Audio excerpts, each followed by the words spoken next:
Hey, Charlie. Let's talk. It's the right talk.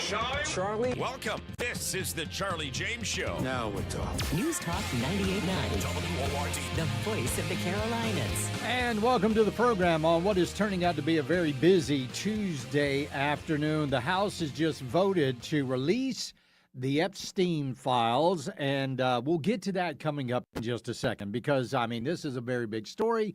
We've got a couple of statements from a couple of congressmen. Coming up at 4:45, we'll be talking with Congressman William Timmons about this vote yesterday.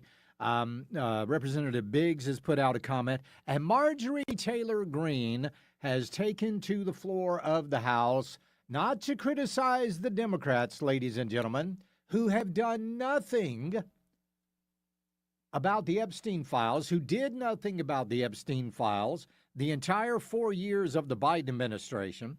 I don't even remember Marjorie Taylor Greene saying a whole lot about it during the Biden administration, but now I guess she's just got Trump derangement syndrome so bad that she's got to attack every single chance she gets. We'll get to that coming up in just a second, okay? So,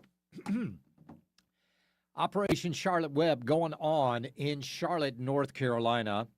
Over 200 arrests were made of illegal aliens, criminal illegal aliens, we might add. These aren't just your average, ordinary criminal alien. They're the bad guys.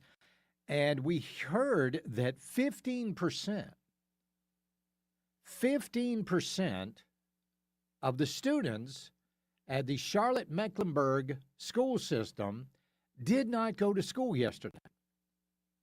15%. Now, if we can just extrapolate just a little bit and say, why didn't these 15% of students go to school yesterday? Well, we all know what the reason was, right? Because they got tipped off that maybe ICE was going to be out there and maybe they could get picked up or their parents would be picked up, taking them to school or whatever. But let's just say that 15%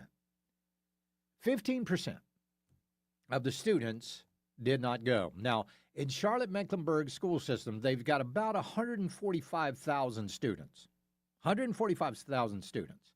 So that means 21,750 students yesterday, approximately, did not go to class.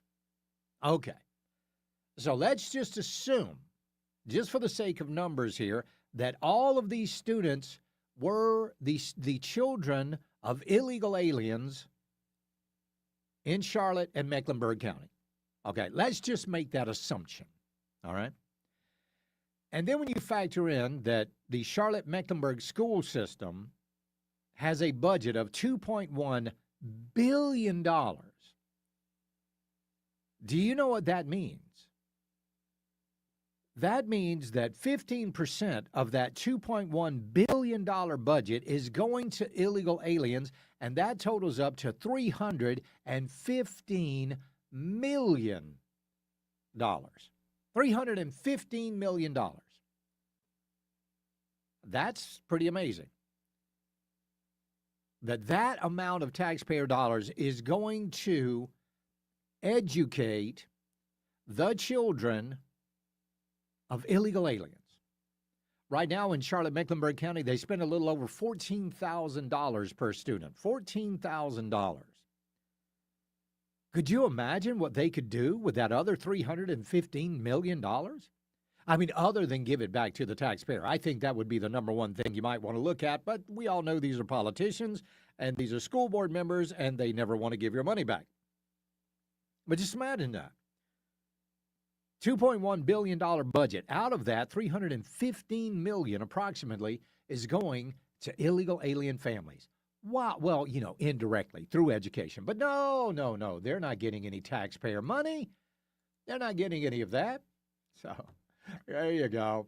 Let's see. Charlie, you have become unlistenable. You're like a whiny woman and a sickening the way you show for everything Trump does. Just show you're not a real man with real thoughts of your own. Oh, okay. sir and or madam. There you go. No, you keep going along with the folks out there. That's fine. That doesn't bother me a bit. Let's see. What else? Charlie, the school should have been closed due to ice on the roads. Oh, ba-doom choom. That's a very good one. So good for those folks there at the Border Patrol rounding up illegal aliens. Like I said, 200 arrests. But they're up in Asheville. They had a city councilwoman, and she was talking about how Asheville will not comply. You see, these little towns, these cities, think that they're autonomous. They think they don't have any responsibility to federal law. Well, coming up in just a couple of minutes, I'm going to show you exactly what the law says about what they're doing. Charlie, educating them is good for Americans. Oh, is it really? Well, here's the thing, though. They should not be here. 601. These illegal aliens shouldn't be here to begin with. Now, when you look at all of these deportations that have been going on, you see, I'm old enough to remember the Obama administrations. I remember those. And I remember that Obama deported twice the amount of people that Donald Trump has deported. And you can look up that fact, 601. Look up that fact. In fact, they called Barack Hussein Obama the deporter in chief. And I don't remember any protests. I don't remember any of the old white liberals getting together and doing aerobics like we saw yesterday. I don't remember them doing aerobics to protest Obama deporting the 3 million people that he deported during his presidency. I don't remember that. I'm pretty sure that would have stuck out into my head. So, let's see. Charlie, we moved to Spartanburg 19 years ago this January. When we went to enroll our children in elementary school, they had to provide us all sorts of documentation to prove that we lived there in the district and we were tax-paying citizens. However, some of these families don't have to show anything. I watched it happen. Standing right there next to them at the school. They would just take it. Yeah, I know. So there you go. Anyway, so pretty amazing. All right, the House has voted on releasing the Epstein files. It will now go to the Senate. We'll give you a couple of details on that coming up in just a couple of minutes. In fact, we'll take a quick break, and we'll be right back and do that. It's the Charlie James Show. News Talk 98.9 WRD, the voice of the Carolinas. 15 minutes of nonstop breaking news and stimulating talk kicks off every hour. On the Charlie James Show. News Talk 98.9 WORD. the voice of the Carolinas.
Charlie Speaks. You listen on your time. Get the show on demand. Text podcast to 800-905-0989. The Charlie James Show on News Talk 98.9 WORD. The voice of the Carolinas. All right, so I'm going to read to you. This is a statement from Congresswoman Sherry Biggs, all right? Here's what she says.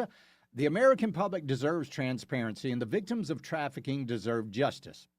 Today, I voted yes to release the Epstein-related DOJ files. President Trump, House Republicans, and I have been committed to uncovering the truth. It is clear House Democrats are chasing a political hit on President Trump without regard to the survivors. This legislation is far from perfect, but the goal here is transparency, not political theater. Now, what is she talking about? Political theater.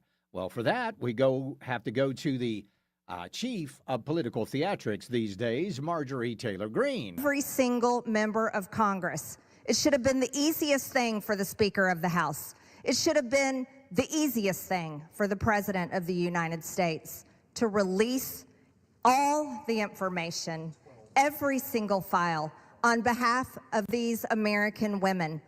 These American women aren't rich, powerful elites. They do not have someone, every single member of Congress. It should have been the easiest thing for the Speaker of the House. It should have been the easiest thing. Yeah, so did you hear? Now, this is a woman. This is the crazy thing.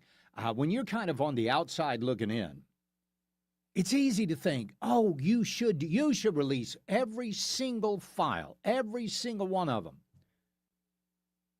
What if there are innocent people in that file? What if there are victims in that file? And I will guarantee you, not all of these victims want their names to be released.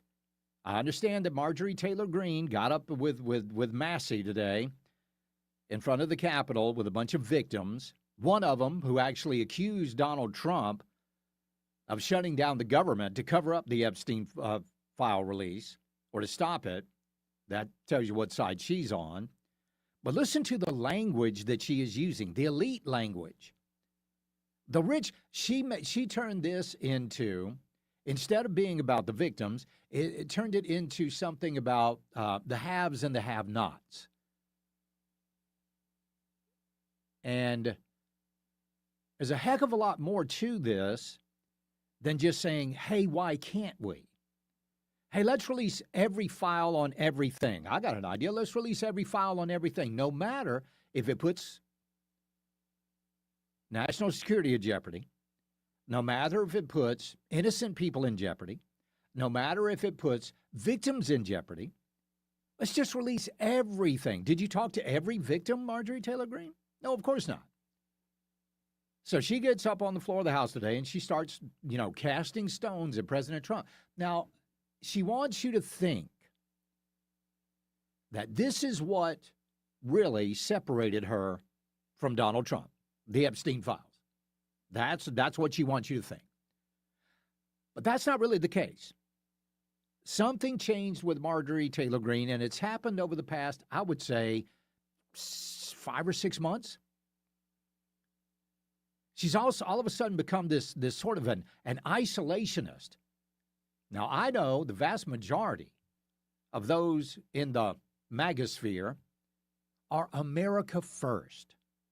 And we understand that we should take care of this country before we take care of anybody else. Put us first, and that way we can help. It's just like when the mask drops down out of an airplane, the oxygen mask. They always tell you to put your mask on first and then help somebody else. Because if not, you two are just going to be flailing away looking for oxygen, right? So we help ourselves first, and that will put us in a better position to help other countries if we deem it necessary. So Trump takes and he does a big strike on Iran. Remember that one? Remember the big strike in the middle of the night on Iran? Flew what, 21 hours straight, something like that, there and back, refueled midair. Nobody knew about it. Bombs dropped out of the sky. All of a sudden, we're back home before the media even had a clue. Remember that? She was against that. In fact, about maybe 5 months ago, she started being against every single policy decision that the president has made. And now, just like we talked about yesterday, with the language of the mediocre, she is now being oppressed. She is now being oppressed. Well, it's not working on me. I know it's working on a couple of those people on the text line, but there you go. So, Charlie, let's send Marjorie Taylor Greene a roll of Reynolds wrap. She needs it for a tinfoil cap. Charlie, Marjorie Taylor Greene is too eaten up with TDS to care about Epstein's victims or national security. That's just her. It's just all about her. And it's really, and we have been hearing that she's been hanging out a lot with Kevin McCarthy. That's very interesting. And it's more than just Kevin McCarthy. It's a lot of these, some of these folks in the blogosphere, some of the way out, far, way over there folks. She's been hanging out with them. So whatever's happened to Marjorie Taylor Greene, I hope she gets it together. And then a lot of it having to do with all of this. And by the way, just to let you know, remember that she's also against mass deportation. Because mass deportation is hurting her husband's business, construction business, over in her ex-husband's business over in Georgia. So you see, Marjorie Taylor Greene is putting aside what is best for the country, and she only wants what is best, presumably, for her. Pretty amazing. Charlie, she wants that released, and Congress can't even release the names of people in Congress with sexual abuse claims and payouts. Yeah, where is that, Marjorie Taylor Greene? Where's that outrage? And by the way, I don't remember you saying a mumbling word during the Biden administration about this. So in case you're wondering what the texter is talking about, there is a slush fund. There's a slush fund in Washington, D.C., where if you're a congressman or you're a senator and you are accused of sexual impropriety, somebody accuses you of sexual harassment, somebody accuses you of sexual assault or something like that, then you could go to this slush fund and you could withdraw money and you could pay that person to shut up and go away. That slush fund, from what I've heard, has $18 million in it. Nobody in Washington talks about it. Nobody in Washington. Marjorie Taylor, that should be your next thing to go after, Marjorie Taylor Greene. Let's find out whose offices have dipped into that fund. How about that? So, Charlie, where do I get a press like Marjorie Taylor Greene? It would be a huge improvement to my lifestyle. Amen, brother. Amen. So all of a sudden she's showing up on CNN and The View. Whenever you are welcomed by The View and Sunny Hostin puts her hand on your shoulder and says, "You're a lot different than what I thought you were going to be like," well, we know which side you're really on. Charlie, let's get this mess resolved. Let the chips fall where they may. I think of a lot of victims want closure to this mess. I'm sure they do. I'm sure they do. But you've also got to consider that in these files, there may be some innocent people, Donald Trump included. But I think the real reason that these people want these files to be released, and what if there's nothing in them? What if there's nothing in them? Oh, listen to this. This is great. I'm going to give you the perfect example of a straw man argument. Your stance defends the pedophiles.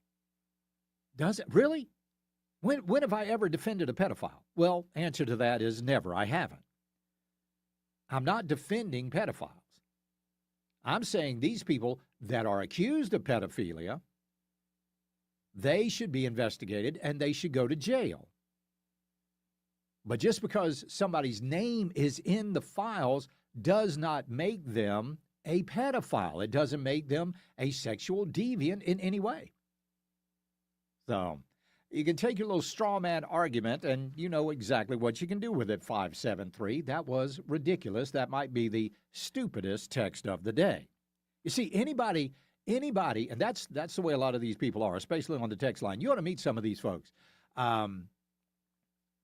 They have to agree with you 100% on everything. And even then, they'll find something to disagree with you about. Let's go to Ray and Taylor's. Talk to him. Ray, welcome. Wait a minute. Where are we? Ray, are you there? Ray, are our phones okay, JJ? Everything good? Hello? Hey, Ray, how are you? I'm doing fine. Listen, all them people hollering for those names to be released, how many of them are pure and have never cheated or lied or anything of that nature? You know, what the Bible say? He who's without sin cast the first stone. Yeah. I think Marjorie Taylor Greene ought to be investigated and see if she ever lied or cheated. He's been dead for years. Why don't we just drop the subject, and who cares who's on that list? Well, I mean, I think I kind of agree with you halfway there, Ray. It's certainly something we need to know about. But if you go back and even look at Cindy McCain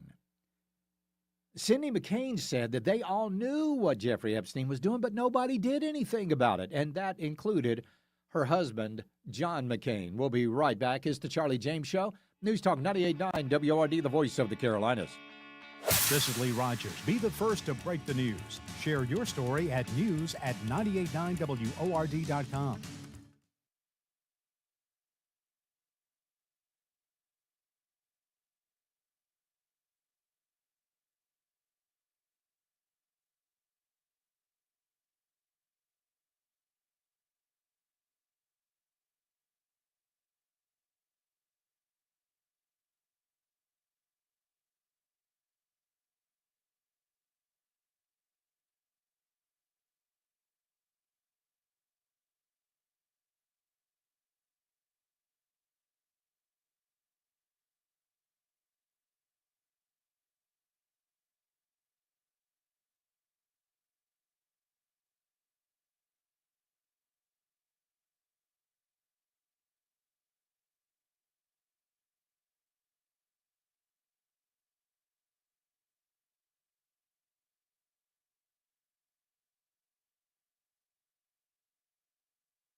and type your message on the Common Sense Retirement Planning text line. 800-905-0989. This is the Charlie James Show on News Talk 98.9 WORD. The voice of the Carolinas.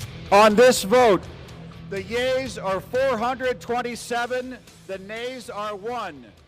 2/3 being in the affirmative, the rules are suspended, the bill is passed, and without objection, the motion to reconsider is laid on the table. And with that, the House has voted to release the Epstein file.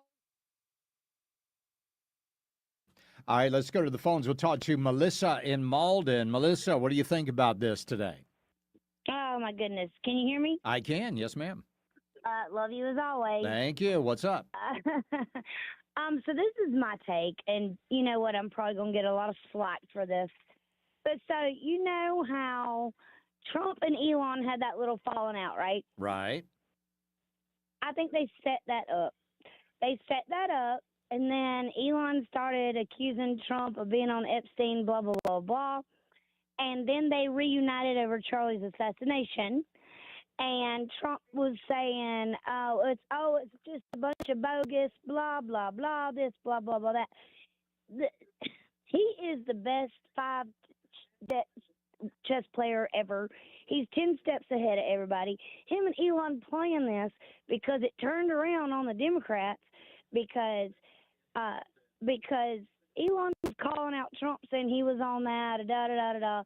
They played the Democrats like a fiddle because they made the Democrats come out and say, we need to release those files right now. The American people deserve it. And then I just watched Chuck Schumer and his little speech on the floor. Yeah. Man, they took it hook, line, and sinker. So you believe this? Do you believe Marjorie Taylor Greene was in on this? I think Marjorie Taylor Greene's in on it. She's always been for Trump. Now, I have mixed emotions with that because I am Trump, America First, MAGA, Maha, always. Right. And I'm a huge Marjorie Taylor Greene fan. I always have been because she is a tough cookie, and she calls it like she sees it. Now, does she get it wrong sometimes? Absolutely, yes. Now, do I think she's going against Trump? No. Trump plays chess. All right. We'll see. We will see if she is part. We'll see if she's the rook or the knight or the pawn. I think she's in on it. She's the pawn. All right. She's playing with him. But We'll that's see. what I think. I think they're all ahead of the game just to make the Democrats cave. All right. We'll see. Let's go to Matt in Greenville. Matt, you've got a prediction about the Epstein files. Go ahead. Charlie, it's a bold prediction. Okay. The bold prediction is we're not going to learn anything because you can't get these people to agree on anything, and suddenly they've all agreed to release this, which means I think it's going to be a great big nothing burger, that we're not going to learn anything. And that doesn't mean nothing happened. Right. That's not the same thing.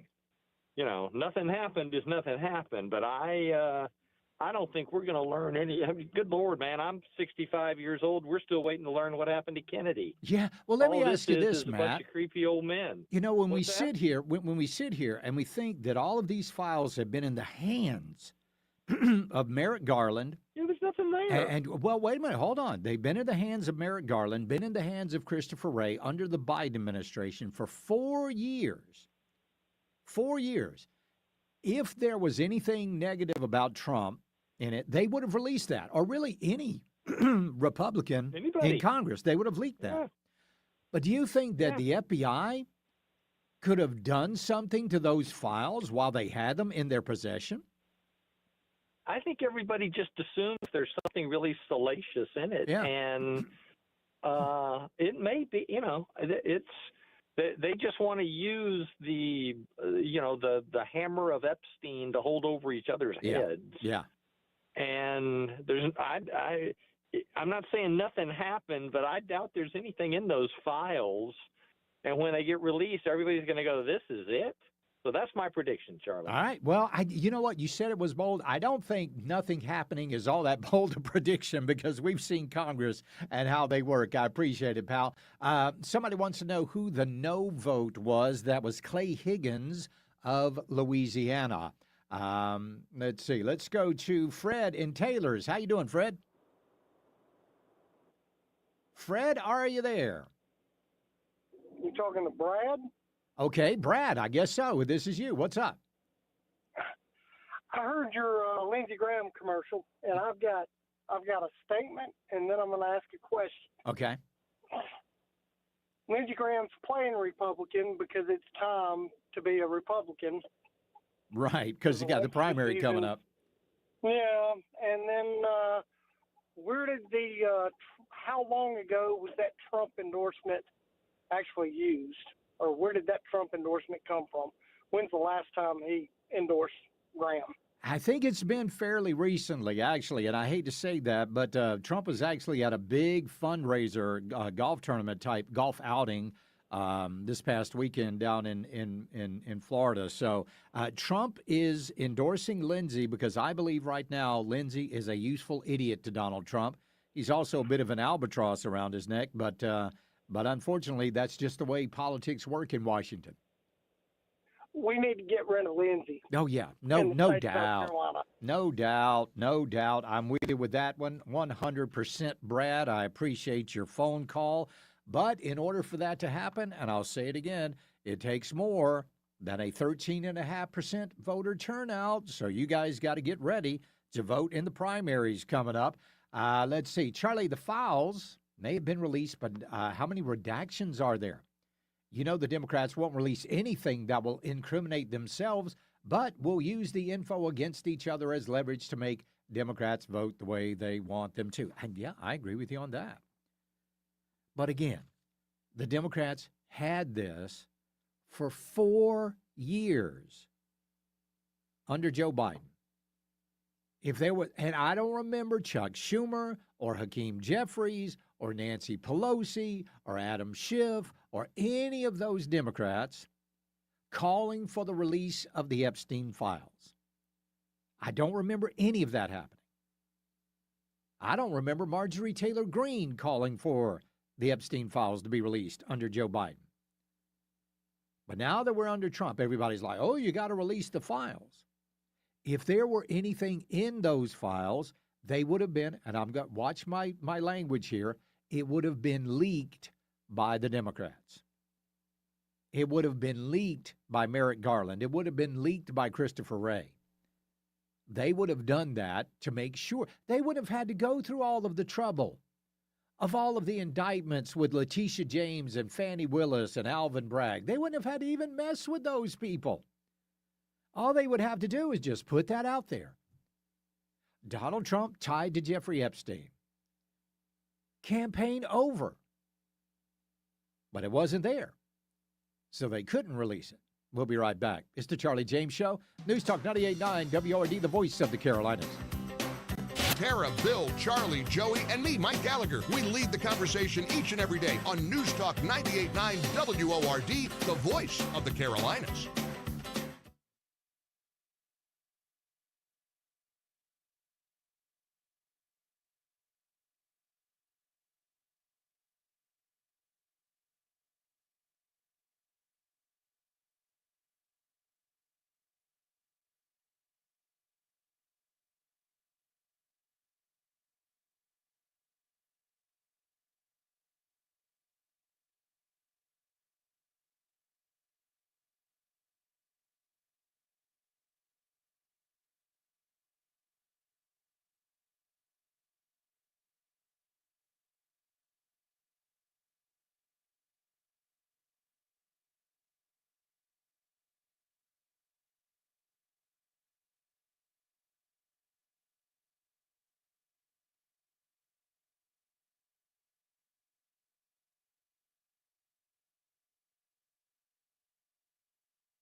Chat with Charlie. 800-905-0989. Save it on your phone. This is the Charlie James Show, only on News Talk 98.9 WORD. The voice of the Carolinas. And welcome back to the program as the House has voted to release the Epstein files. Now, Speaker Mike Johnson said this was it was imperfect legislation. I believe that Representative Biggs said that as well. They hope to get some stuff cleaned up when it gets to the Senate.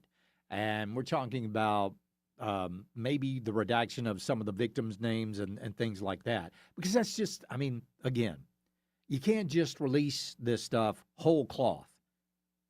But again, we don't even know when you say Epstein files, what are we actually talking about? What kind of files? Files from whom?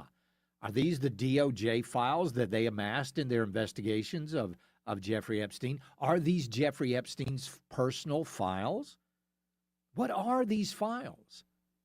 That's going to be very interesting to find out. I mean, other than what the files contain, what are the files of? Who compiled them? Were these notes from Jeffrey Epstein? Were they his financial documents? Were they videos, pictures? I just don't know. In fact, I don't think any of us really know. Remember when everybody was screaming about release the Epstein list, and then they released the Epstein list and there wasn't anything on it? I think it's going to be interesting to see. But one of the things we have found out is that Jeffrey Epstein was working with a certain member of Congress, ladies and gentlemen. That's right, Jeffrey Epstein supporting a member of Congress. This is from Lisa Rossi to Jeffrey Epstein, subject, rising star. Dear Jeffrey, we are thrilled to announce that we, meaning Epstein, are working with Congressman Hakeem Jeffries, one of the rising stars in the New York congressional delegation, sometimes referred to as Brooklyn Barack. He is a staunch supporter of President Obama and a progressive voice for the people of New York City. I did a profile piece about his work on the vitally important Budget and Judiciary Committee in Washington. You can watch the video here and read the text below. Hakeem is committed to electing a Democratic majority in 2014 and is encouraging his friends to participate in the DCCC fundraising dinner with President Obama this coming Monday night. Shoot us an email or give us a call if you would like to get involved with the dinner or would like to get an opportunity to get to know Hakeem Jeffries. He is an impressive guy, and he will be a progressive voice in New York politics for years to come. This was sent May 7th, 2013. This was after he was after Epstein. Now remember, this was after Epstein was convicted of procuring a child, 14 years old, for prostitution. The Democrats were still reaching out to get support from Epstein. Oh, man. You see, I'm not real sure that the Democrats wanted to have all of this released. I'm not sure. So, Charlie, so now both sides have agreed to release the Epstein files. What trump card do the Democrats have left to play? I think they're running out. I think they've got nothing left up their sleeve. And what if this does turn out to be a big nothing burger, like a lot of people are saying is probably going to happen? That'll be interesting. Charlie, you are correct on the so-called list. People think the list will disclose the Johns and their crimes, but that testimony has been sealed by 3 liberal judges and Maureen Comey. Yes, you're exactly right. Charlie, I don't think most viewers realize you don't have control over those ads. The Lindsey Graham ads. No, we don't. We don't. In fact, we cannot deny political advertising. No radio station can. No radio station can. If Donald Trump wanted to put an ad over on an urban station, they would have to run it. If Jim Clyburn wanted to buy ad time on WORD, we could not turn it down. That is against FCC law. We have no choice. We have to run it unless there is something in it that we go, wait a minute, hold on. This is a brazen, bald-faced lie. This is a misrepresentation of the facts or something like that. Then we might have some sort of a way to petition the FCC for us not to do that ad. But no, most political advertising, all political advertising, if the Communist Party were running in South Carolina they had a candidate for governor, we couldn't stop that ad from running. We can't. That's the law. We have to abide by the law. So, Charlie, this is the government. First, are they really the Epstein files? And second, are they all the files? I don't know. Again, everybody is calling for the release of something that they really don't have any idea what it is. They really don't. Now, they're going to be released. Well, we'll see. We'll see what the Senate says. Because, again, this has got to go over to the Senate, and we'll see what they have to say about it. Charlie, Hakeem Jeffries is dime store Obama. Yeah, he's Timo Obama. Exactly right. But, again, we have had so now we got Hakeem Jeffries being talked up to Jeffrey Epstein by some firm. Then we had that Plaskett woman, the delegate from the Virgin Islands, who was getting text messages from Epstein during the Michael Cohen hearing. And basically, Epstein was controlling her questioning. So my question is, how closely tied to Jeffrey Epstein are the Democrats? I don't know. I really don't. So, all right, WORD talk line, 800-9050-989. That's also the Common Sense Retirement Planning text line. Coming up a little bit later on the show, we're going to be talking with the folks over there at the Media Research Center. Do you know how much airtime the networks gave the whole Jeffrey Epstein thing? This is going to blow your minds. They really have been pushing this. And Operation Charlotte's Web in Charlotte has been going on. 200 illegals were arrested.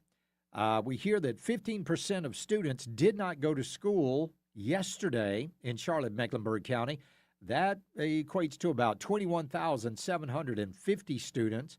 And not sure about this today, but people are all over Charlotte, Mecklenburg. They are, well, it's not what the media wants you to think. The media wants you to think that everybody hates it. But that's not exactly the truth. But some people that do hate it, well, they had a meeting in a church last night. We'll tell you about that. It's the Charlie James Show. News Talk 98.9 WORD, the voice of the Carolinas. Total consciousness for the afternoon swoon. You've tapped into the Charlie James Show. The Charlie James Show on News Talk 98.9 WORD. The voice of the Carolinas.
Charlie. Let's talk. It's the right talk. Charlie. Welcome. This is the Charlie James Show. Now we're talking. News Talk 98.9. WORD. The voice of the Carolinas. All right, as you know, the House voted today. Oh, wait a minute. Is it already 4 o'clock? Are you kidding me? JJ came in and switched my clocks on me, ladies and gentlemen. I don't know how he did that. It is already 4 o'clock, really. That's unbelievable. Well, you know what we have to do at 4 o'clock, right, ladies and gentlemen? We always have to, wait a minute, I'm trying to get this. We always have to play our Pledge of Allegiance. I pledge allegiance to the flag of the United States of America and to the republic for which it stands, one nation, under God, indivisible, with liberty and justice for all. Oh, beautiful for spacious skies, for amber waves of grain, for purple mountain majesties above the fruited plain. America, America, God shed his grace on thee and crown thy good with brotherhood from sea to shining sea. America is back. Absolutely. Yes, sir. So as you know, today they released the Epstein files. Well, let me rephrase that. The House voted to release the Epstein files. Now, somebody was asking where it goes from here. All right, so now it's got to go to the Senate. If the Senate passes it, then it goes to the president's desk. After that, they give the Department of Justice 30 days to release all of the files in a downloadable and searchable format. So just because the House voted today does not mean that these files will be released today. Let's go to Joe up in Rock Hill. How you doing, Joe? Hey, Charlie. Hey, bud. So, first of all, I don't know why everybody would actually believe anything coming out at this point. Let's just go back, 10 years of the last FBI 2 directors, the DOJ, and how it was politicized. I can almost guarantee any pertinent information that was taken off that island has either been destroyed or has been locked up somewhere where nobody's going to find it. You know, Kash Patel found burn bags from the Russian collusion stuff. They were trying to get rid of evidence. They never investigated Clinton prop. So how does anybody ever think that whatever gets released is going to be true, hasn't been altered? I mean, we're not – listen, I want to find out probably as much as the next person, but I can almost guarantee we're never going to know the full story. Whether he was really part of any intelligence agency. Yeah. I can almost guarantee that is part of it, but I wouldn't believe anything coming out. We don't know what they've altered, what they've changed. Listen, the DOJ and the FBI has been compromised for too many years now. We can't find out what Crooks was about. We can't find out the Las Vegas shooting, one of the most secure places in the world. All these things have been suppressed. And people have to start realizing that. Yeah, you're exactly right, Joe. I'm like you. I would be very dubious if there's anything in there. Let's go to Richard in Dallas. Richard, what do you think about these files? Hey, listen, the Epstein file? Yeah. I heard you talk a little earlier about, there might be some people in there that are, like innocent and they may be looked upon wrong. Yeah. You ain't trying to signal something to your pretty little wife there, are you, Charlie? No. Listen, man. No, but that's right. Because I hang around with billionaires regularly. Oh, it happens all the time. Okay. The 4 o'clock hour, Charlie, the Pledge of Allegiance and her singing that, man, to me, you have really set yourself apart and above these other. That's beautiful. It is. mean, it's I love literally beautiful. Love Carrie Underwood singing that at President Trump's I inauguration. I don't think it would have been any better if she'd have had music with it. Yeah, you're right. It was a great moment. I appreciate it, Richard. Thank you very much. Well, Markwayne Mullen was on was he on Fox News? Where exactly was he? Oh, where'd you go, Markwayne? But here's what he had to say. Clinton that was on his plane 26 times. You have the delegate from the U.S. Virgin Islands, Plaskett. We'll come to her in a second. Yeah, who's saying that, who's literally texting him and took a $30,000 donation for the DCCC on it. So I think this is all just a distraction that they're trying to get away from their policies and their ridiculous agenda that they have. I mean, think about this. We were 43 days in a shutdown. Not one word about the Epstein files. The day the government was reopening, they switched immediately. Every left-leaning fake news outlet started running Epstein stuff immediately when it took place. And I think President Trump was smart by saying, release them. Go ahead, get them all out. And then, yeah, and I don't think this is going to work well for the Democrats. I really don't. Because the only way it would work out well for the Democrats if there was something in this file that said President Trump was visiting Jeffrey Epstein at the island and several other locations, and he was definitely engaged in activities with underage girls. That would be the only thing they would have. And if that were in there, folks, it would have been released a long time ago. It would have been released. It would have been the October surprise. That's what it would have been. In politics, you've always got the October surprise. You come out with all of this, shocking information about your opponent, and in hopes that, they get tanked at the polls. If there was anything there, and this is really what this is all about. Trying to get Trump. And these people can come along and say that they're worried about the victims and all of that stuff. And some of them may be genuine about it, but I think a lot of them aren't. They're being disingenuous. They just want to get Trump on something. But if it was there, we would already know about it. All right? I mean, that's just the facts. That's just the facts.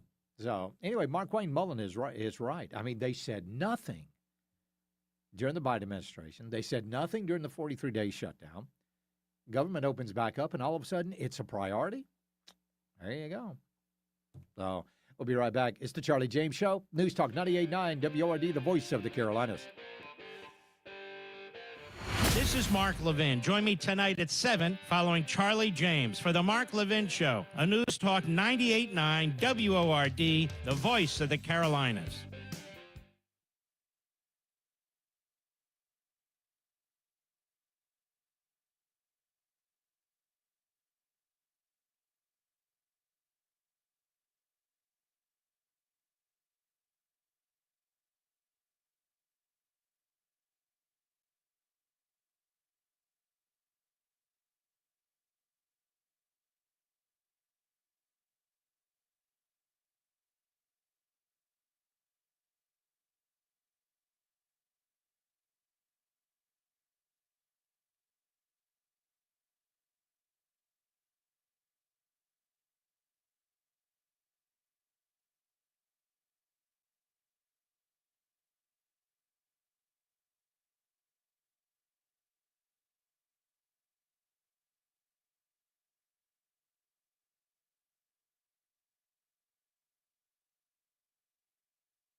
Interact on the Common Sense Retirement Planning text line. 800-905-0989. Text or call. One number does it all. 800-905-0989. This is the Charlie James Show on News Talk 98.9 WORD. The voice of the Carolinas. Man, this show is going by fast. I'm trying to catch my breath here. Let's go to Rick in Elberton over in Georgia. How you doing, Rick? Oh, Charlie, I'm doing good. Man, I tell you what, I agree with you on this Epstein file thing here. You know, if they had anything on old Trumpster there, you know, we had Barack Obama insane in charge for 12 years. If we had anything on Trump, we'd have done had it. You're right. Do you think he would be president today? No. If they had him? No, not at all. Not at all. Certainly not 47, right? Maybe 45, but not 47. They would have never allowed that if they had anything. But I want to give you the difference between Republicans and Democrats. And this isn't me saying it. This is the Democrats saying it. I want you to listen to this video that Democrat members of Congress have just put out. I'm Senator Alyssa Slotkin. Senator Mark Kelly. Representative Chris DeLuzio. Congresswoman Maggie Goodlander. Representative Chrissy Houlihan. Congressman Jason Crow. I was a captain in the United States Navy. Former CIA officer. Former Navy. Former paratrooper and Army Ranger. Former intelligence officer. Former Air Force. We want to speak directly to members of the military and the intelligence community who take risks each day to keep Americans safe. We know you are under enormous stress and pressure right now. Americans trust their military. But that trust is at risk. This administration is pitting our uniformed military and intelligence community professionals against American citizens. Like us, you all swore an oath to protect and defend this Constitution. Right now, the threats to our Constitution aren't just coming from abroad, but from right here at home. Our laws are clear. You can refuse illegal orders. You can refuse illegal orders. You must refuse illegal orders. No one has to carry out orders that violate the law or our Constitution. We know this is hard and that it's a difficult time to be a public servant. But whether you're serving in the CIA, the Army, or Navy, the Air Force, your vigilance is critical. And know that we have your back. Because now, more than ever, the American people need you. We need you to stand up for our laws, our Constitution, and who we are as Americans. Don't give up. Don't give up. Don't give up. Don't give up the ship. First of all, what the hell's that about? Are they upset that Trump is calling in the National Guard to help round up criminal illegal aliens? Is that it? What violations? You notice they always just throw that out there. They're violating the what? How? How is the Constitution being violated? How is the United States military being used against American citizens? You want to talk about calling for open sedition using our military? That is horrendous. In the 4 years of the Biden administration, did you ever see the Republicans come out with a video like that? Did you ever see anybody, any member of Congress putting out a video telling the members of our military to disobey or disregard orders? No, you never saw that. Never happened. But this is Trump derangement syndrome. This is exactly what it is. It's a real thing, folks. I did a video on it. I just posted it up there on Twitter, X. If you're not following me over there, I certainly wish you would. I'm at Charlie on Air. That's at Charlie on Air. Go over there and follow me. I'm doing these little videos when I'm out walking the pups. I do a little walking and talking. And this is what I'm talking about. Trump derangement syndrome is a real thing. And a lot of people have it. Let's go to Joe in Rock Hill. Joe, welcome. Hey, Charlie, first-time caller, and guess what? I come from Rhode Island. Well, you get Bell. What part of Rhode Island? I lived in Newport and Portsmouth, but I spent a lot of time in Westerly. Yeah, love it. That's a great little town, man. Well, I'm so glad you're here, Joe. What's on your mind? I just want to tell you that, in my opinion, this whole Epstein thing is never going to end because as soon as they release the files, all these conspiracy nuts are going to come out of the woodwork, just like Kennedy, and they're going to say, "Oh, they're hiding documents. They took documents out." Right. So it's just going to perpetuate itself. Sure. There's never going to be an answer as long as the Democrats can use it to spin it the way they want. Yeah, you're exactly right, Joe. Exactly right. Let me ask you a question. What do you think about the pizza down here? It's Charlie. I got to be honest. It is terrible down here. I think it's in the water. I have not had, and people can call you and text you, and maybe you can give me some advice. But I'm in Rock Hill, and I have not had a good pizza since I've been down here. Yeah. And I think it's in the water. It might be. It might be. You're right. There's a couple of places, Joe. If you'll send me an email, I'm at charlie@989wrd.com. I can send you the name of a place, and unfortunately, I can't remember it right now. But it's the closest we've come to good Rhode Island pizza. All right, buddy. I appreciate it. Thank you, Joe. And Joe's absolutely right. It's never going to end. I mean, look at everything that they have done since Donald Trump first got into office. Look at everything that they have done. The whole Russia investigation, all of that, the quid pro quo with Ukraine, 2 impeachments. You had the January 6th committee. You had the indictments. You had Letitia James, Alvin Bragg, Fannie Willis. Now you've got the Epstein files. It's never going to end with these people. It really isn't. And whomever the next president is, hopefully a Republican, they're going to do the same thing to them. Meanwhile, if you really go back and look at and turn the camera lens on them, let's take a look at some of the things that have been ignored, okay? Just during the Biden administration. Number one, Joe Biden and his dealings with, and his family's dealing with the Chinese Communist Party. That has not been fully investigated. How much money did he get from them?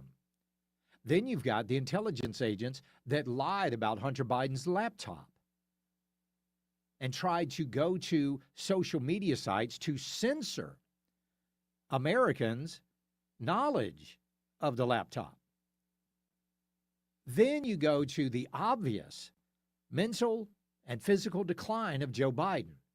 That was covered up. And because of that, they used the auto pen. Unelected staff members were forging the name of the President of the United States. That should have been the biggest scandal in American political history. But nobody paid any attention to that. Nobody cared about that. And then you go back, even before that, to the granddaddy of them all in Operation Arctic Frost, where Obama and Hillary Clinton were colluding to interfere in the election of President Donald John Trump and afterwards in the trying to delegitimize his presidency. Then look at the Hillary Clinton server scandal, where they were told to stop investigating. If the mainstream media, and coming up in just a minute, we're going to be talking with Curtis Haug from Media Research Center. If the mainstream media had focused, like I just said, their lenses on the Democrats as much as they focused them on Republicans, they would have shut the doors at the DNC and just started over. That's what they would have done. And now you've got Democrats calling for military members to disobey orders? Good grief. That's unbelievable. We'll be right back. It's the Charlie James Show. News Talk 98.9 WRD, the voice of the Carolinas. When Charlie's not teeing off on the left, he's teeing off on the links. You're in full swing on the Charlie James Show. On News Talk 98.9 WORD. The voice of the Carolinas.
Charlie Speaks. You listen on your time. Get the show on demand. Text podcast to 800-905-0989. The Charlie James Show on News Talk 98.9 WORD. The voice of the Carolinas. As I just told you, if the mainstream media had focused on all of those the controversies that I just detailed a couple of minutes ago, there wouldn't be a scorched stone standing at the DNC. They would be done. But instead, they turn all of their attention on President Trump. And here recently, it's been about the Epstein files. Joining us right now from the Media Research Center is Curtis Hoke. Curtis, welcome to the program. Hope you're doing well, sir. Good to talk to you. Hey, good to be with you, my friend, as always. How much has the mainstream media paid attention to the Epstein files recently? And this number is astounding. Okay, so I started tracking on July 7th when the FBI memo came out and said, oh, he died by suicide and there's nothing to see there. That's when I started my count. ABC, Right. CBS, NBC, morning, evening, Sunday show. 821 minutes. 821 minutes. Isn't that in broadcast news? That is an eternity. Because, yeah, I'll explain that, the evening newscasts are only 30 minutes with commercials. So with commercials, we're talking only 16 to 18 minutes nowadays. Right. Yeah. The morning shows, 2 hours with commercials, 5 minutes at the top and bottom of the hour for local news, and ads very similar to how it is here with radio. So, yeah, you're not really talking about a lot of time, maybe an hour, 20 minutes. Yeah. And then the Sunday political talk shows, those might be a little bit longer. They're an hour, and you might get less ads. So let's just say 40 minutes. I mean, that's an unbelievable amount of time. Why were they so, and I think we all know the reason, why were they so focused on the whole Epstein thing? Well, unfortunately, not surprisingly here, Charlie, they don't necessarily care about the victims here. Right. Otherwise they would have been talking about this during, I don't know, the Joe Biden presidency or even before this, when Epstein's horrors first came to light and he was charged and pled guilty and reporting in places like the Miami Herald. They could have definitely seized on this, but they didn't. Because this is the new Russiagate, Charlie. Yeah. Yep. The January 6th indictment, the new, fill in the blank, the new Charlottesville hoax. I mean, you could pick anything from the last decade, Charlie, and use it as a filler. But I think the Russiagate is the biggest example because they believe the implication is that Donald Trump did something nefarious in these files. He knew about what was going on and didn't do anything. Heck, he may have even participated in it. That's the ugly implication that they're trying to offer here. And, they're trying to say then that Trump might be a pedophile. So, we got to throw him out of office. Oh, that is out there. They're already saying that. But, I mean, here we got that email that the DNC, the Democrats, redacted the name of Virginia Giuffre. I mean, just to make it look like Donald Trump did something. I mean, the funniest one on that was Jasmine Crockett went on CNN and, they asked her about it. They're like, well, we kind of know who this is, right? And Jasmine Crockett was like, no, we don't know for sure. Yeah. But, that this redacted person, she literally goes on to say, Charlie, oh, this redacted person, we know they wrote a book and they unfortunately are no longer with us anymore. Right. But we have no idea who it is. It could have been any of Epstein's victims. Like, what? It is amazing. So just break out your crystal ball. Is this going to work good for the Democrats because they've been screaming for it so much? I don't think so. Spending almost 14 hours of coverage in the last 5 months, I don't think is really going to get them anywhere. What would be the funniest thing is if the files come out, and the reason the president has been so apprehensive to it is watch the president have been the guy who ratted out Epstein to the feds. Yeah. Yeah, and he'd been some sort of source, intelligence source for the FBI. That's why the president doesn't want to be out there because he definitely would make some enemies, some very powerful leftist enemies, if that was the case. There had to have been a reason why Epstein suddenly became so critical of Trump. Yeah. Yeah. He was the dog that didn't bark, right? Yeah. Exactly. So would that be enough for Marjorie Taylor Greene and Massey? I don't know at this point. I have to say everything I know. My friend Scott Jennings was with the president yesterday, and he confirmed that what the president said in his Truth Social post is true, that Marjorie Taylor Greene wanted to run for Senate or governor, and she believed because she has been such a loyal supporter of the president would support her. And he had his team do some polling, and found she would get shellacked by John Ossoff. And he more privately, he didn't mention this publicly, he privately told her, I'm sorry, this isn't going to work out. And she is taking great personal offense to this. So now she's going on this personal vendetta campaign. She even accused the president of somehow being beholden to a foreign power this morning, which we all know she's talking about Israel. And it's just vile and it's ugly and it's sad. It's sad to see this. The focus needs to be on the economy and what the president is doing about it, because we need to all be rowing in the same direction ahead of the midterms. And Congresswoman Marjorie Taylor Greene does not seem particularly interested in that. Right. But again, I mean, the whole thing is just get Trump at any and all cost, and it doesn't matter if this blows up in our face, right? Right, and in the implication as well, my friend Beyond a Reasonable Doubt on X, she's a lawyer in New York City, and she pointed out that simply releasing these files with only the victims' names redacted causes all sorts of problems, because we all know in criminal investigations, different people's names get popped up, and therefore the implication is that they did something. That, their name comes up, that they met Epstein once, so then therefore they must be a pedophile too. And, this could put people's lives in danger. Sure. People that are going to be dragged through the mud unnecessarily. I'm not talking about people like Bill Clinton or Larry Summers, or Michael Wolff, or even Steve Bannon, who was offering help to Jeffrey Epstein. We're talking about people that we don't know about right now, and that is particularly disheartening. And the world that we live in with political violence, it's just going to be ugly. It is scary. Curtis Hoke over at Media Research Center. Go check him out over there. Always a pleasure, sir. We'll talk again soon. Thank you. Yeah, thanks, Charlie. Take care. We'll be, you know what we're going to do? We're going to take a quick break, because when we get back, we're going to be talking with Representative William Timmons about the Epstein vote and what is going to be next. That's coming up on the Charlie James Show. News Talk 98.9 WRD, the voice of the Carolinas. 15 minutes of breaking news and stimulating talk begins every hour on the Charlie James Show. Afternoons 3 to 7 on News Talk 98.9 WORD, the voice of the Carolinas.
Let your fingers do the talking. Text the Common Sense Retirement Planning text line at 800-905-0989. This is the Charlie James Show on News Talk 98.9 WORD. The voice of the Carolinas.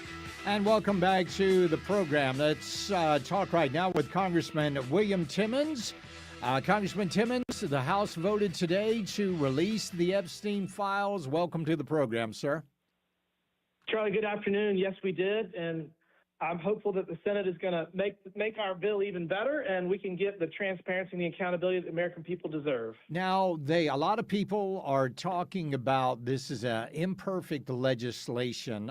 What do they mean by that? So the worst thing we can do right now is to re-victimize someone that was the victim of a horrible crime decades ago. And so my concern is that it's not as artful as it needs to be, and we do not appropriately protect law enforcement. We do not protect sources. We don't protect victims. And that's why one member voted against it, Clay Higgins from Louisiana, right. And he put out a statement explaining why.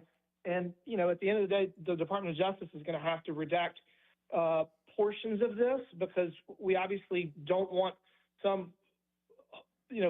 someone to be re-victimized that has moved on with their life, and that would be the wrong thing to do. So yeah. I think that the Senate's going to clean it up a little bit, and hopefully we'll get another crack at it. But I mean, at the end of the day, the American people deserve transparency, and we need accountability. Anybody that's a part of this needs to be held accountable. So we're going to make sure that happens. It's just going to take a little bit more time. You know, a lot of people out there have been trying to allude in some way that this has something to do with Donald Trump and that he's mentioned on this. Do you see any of this as being a real sort of a hit job on President Trump? No, look, I mean, the Biden administration was as corrupt as any administration in U.S. history. And yes. If they had any information in these files at the FBI or at DOJ, they would have released it and they would have hung it around his neck before the election. So I can promise you there's nothing in there about the president.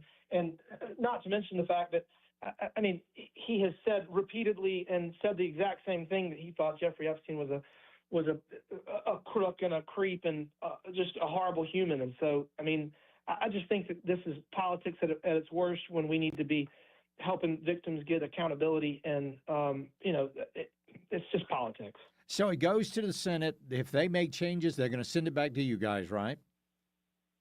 Yes, sir. That's how that would work. And then it'll go to the president's desk. Then they've got the Department of Justice, I believe I'm right about this, has 30 days to publish them in a downloadable and searchable form. That is correct. So how long do you really think it's going to take before these things are actually released? The question is, what does the Senate do, and what is their timeline? So obviously, the floor time on the Senate is rare. They could hotline it and do a UC and let DOJ figure out how to deal with the redactions and make it not their problem. They could change languages to instruct DOJ what to do.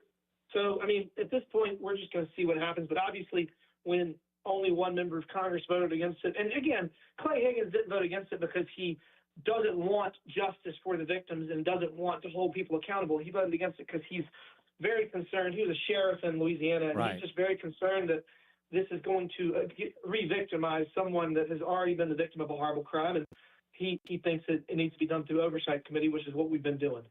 Did it literally, did it take an act of Congress to get this done?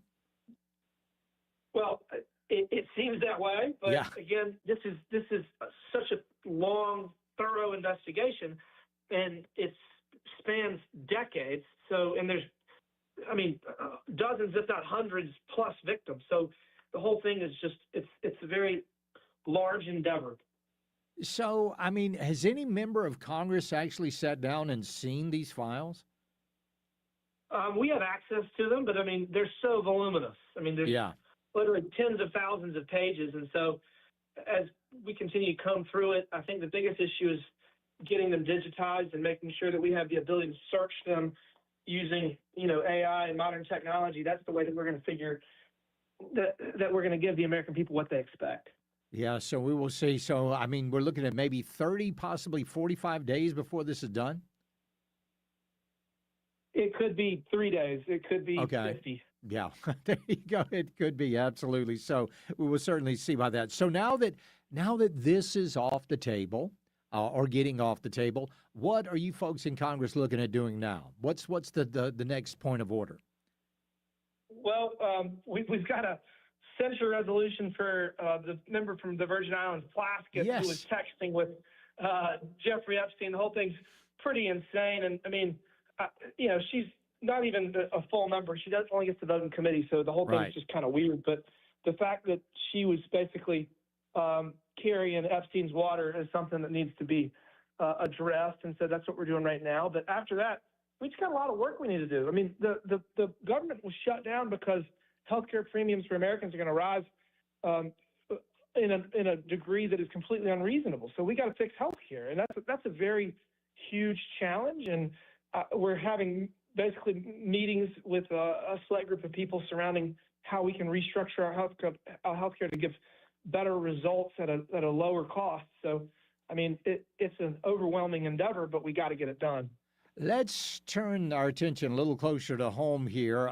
Charlotte, North Carolina, ICE Operation Charlotte's Web, rounding up criminal illegal aliens. A lot of people out there basically, trying to help these illegals out. I mean, the president, just like everywhere else he's done this, I mean, he's doing the right thing, right? Listen, if you're in this country illegally, save us the trouble, and you can self-deport and then come back through the front door. Right. I mean, the people that we are currently deporting are criminal illegal aliens that have received all their due process. That's a 1.2 million person list. I guess it's probably down from a few months ago, but there's hundreds of thousands, a million people that have received all of their due process, have an order of removal, and are continuing to evade their fate. So yeah, we're going to go and we're going to get the worst of the worst first. And if you're not breaking the law, you have nothing to worry about. That's right. So, I mean, ICE is doing their job, and we're going to continue to do everything we can to make sure that our laws are enforced and that American citizens are safe. You're right, Congressman William Timmons. We appreciate your call, and we'll talk to you soon. Thank you. Be well. Thanks. Yes, sir. Thank you. So, as Congressman Timmons said, they are censuring or looking at censuring Representative, quote unquote, Plaskett.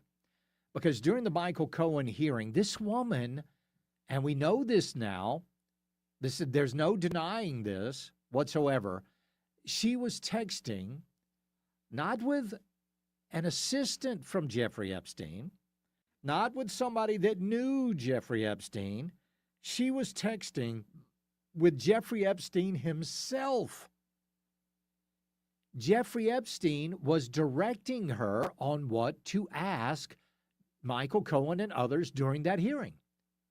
And now the House is trying to censure Representative Plaskett. Well, Jamie Raskin is in a bit of a panic right now. Well, they want to give them another headline, which is that they've arraigned a Democratic member for taking a phone call from her constituent, Jeffrey Epstein, in the middle of a hearing. And of course, I don't think there's any rule here against taking phone calls in a hearing. Now, if you want to actually give her the chance to explain what happened, then we would take it to the Ethics Committee. I still don't see what the charge is. Where is the ethical transgression? Where is the legal transgression? Are you saying anybody on your side of the aisle who had a phone call with Jeffrey Epstein should be censured?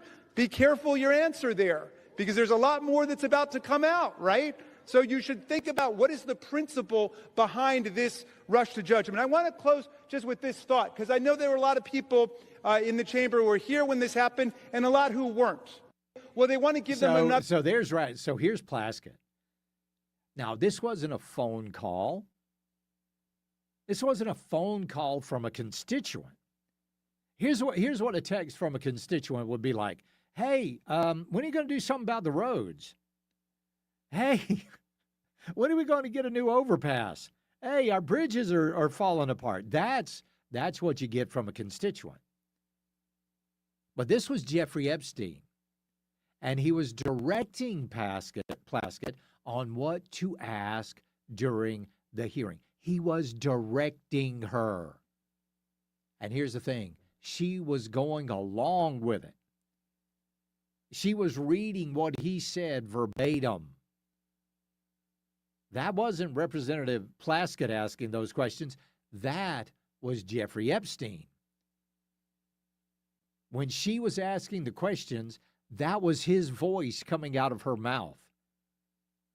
Jamie Raskin, that's what was happening.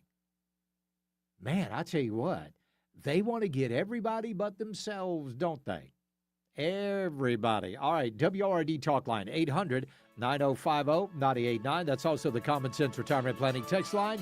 We'll be right back. It's the Charlie James Show. News Talk 98.9 WRD, the voice of the Carolinas. When nasty weather strikes, stay in the know with the upstate's largest staff of meteorologists 24/7 on News Talk 98.9 WORD. The voice of the Carolinas.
Hey,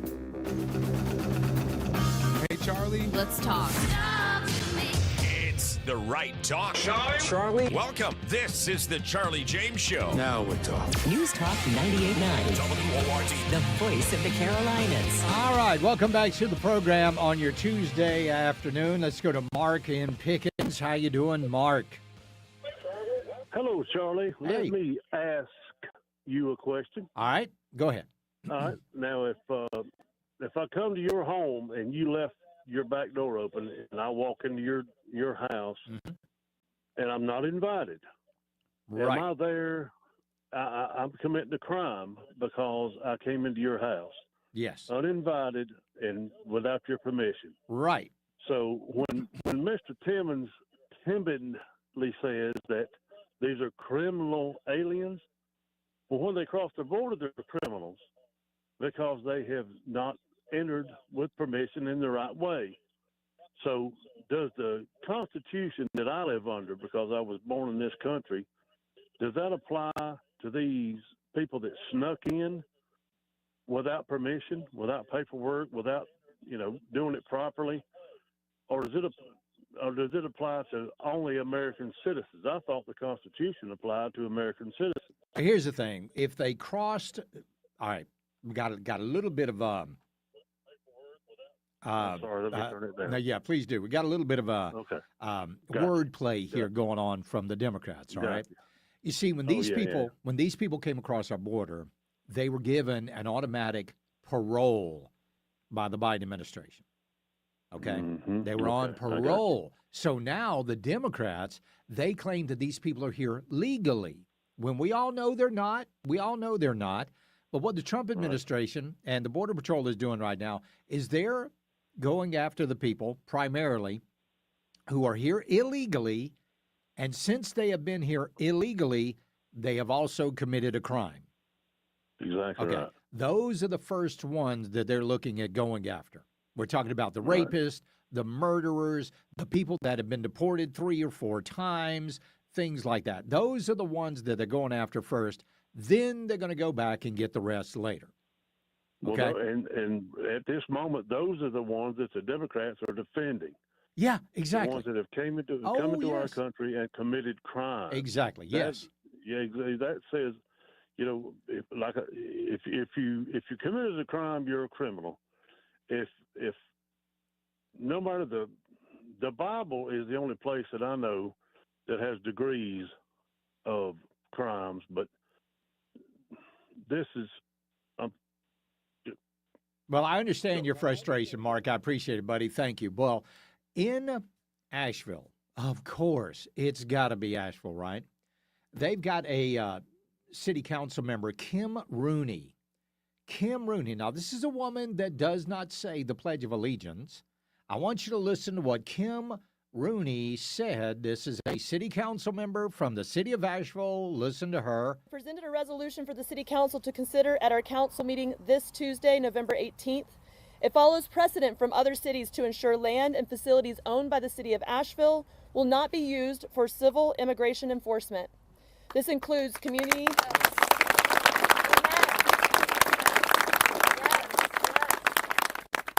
This includes community centers, parking lots, and parks and recs facilities. Setting clear policy supports local law enforcement officers by maintaining their focus on serving and protecting our residents and upholding the law. The resolution is not yet on our City Council agenda. It needs your support. I urge friends, neighbors, people of faith, workers, and local businesses to contact the City Council to express support for the resolution as we stand together for inclusion, safety, and belonging for all. Para mis amigos y vecinos, estamos en esto juntos, Montaña Fuerte. And in Spanish. And she gives it to us in Spanish. Well, let's just take a little bit of a look of a thing called the Supremacy Clause. This is actually found in the United States Constitution that says federal law preempts conflicting state or local law. A federal agent acting within their lawful scope, for example, executing a federal warrant, is immune from local arrest for those actions attempting to arrest them could itself be a federal crime. And then you got to go back and look at what other laws they're breaking. And they're breaking a lot of them. In fact, U.S. Code says it is against the law to harbor an illegal alien.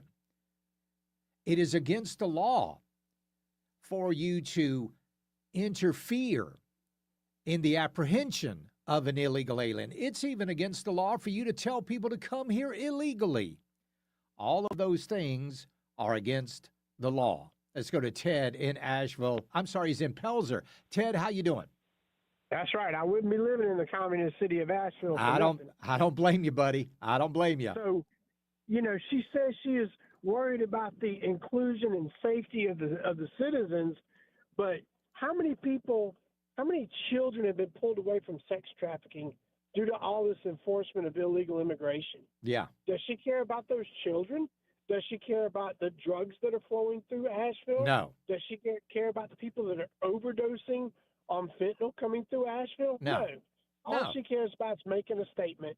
And whatever happened to that judge in Wisconsin who let a detainee run out the back door of her chambers to get away from ICE? Was she ever punished for that? You know what? I don't believe she was. I appreciate it. I know that went to trial, but I don't believe that she was ever. I don't believe the trial's actually happened yet. But we'll see what happens with that. But there is a code out there, and this is federal law, that if you, let's say ICE is in town, and you're a coffee shop owner, and an illegal alien comes into your coffee shop and says, Dios mío, the feds are after me, and you say, come here, hide in the storeroom, that is a felony. And I'm not talking about a little felony. That is a big felony, a huge one. And all of these people are now openly calling for this. This is who is this? This is North Carolina State Representative Alma Adams. Listen to what she says. Charlotte, our community is under siege. ICE and Border Patrol are roaming this community, profiling people, picking people up. It does not matter who you are. You can be an immigrant, you can be legal, illegal, or U.S. citizen. They're picking people up. It's my understanding that almost 100 people, or maybe more, have been picked up already. So I'm urging each of you, please be careful. If there are things that you see that should not be, please report those to my office immediately. And please be careful. I hate to disagree with you, Alma, but it's not 100 people. It's 200 people. We'll be right back. It's the Charlie James Show. News Talk 98.9 WORD, the voice of the Carolinas. Charlie tells it like it is, whether they like it or not. You're locked into the Charlie James Show on News Talk 98.9 WORD, the voice of the Carolinas.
One number does it all. 800-905-0989. This is the Charlie James Show on News Talk 98.9 WORD. The voice of the Carolinas. All right, let's go to the WRD,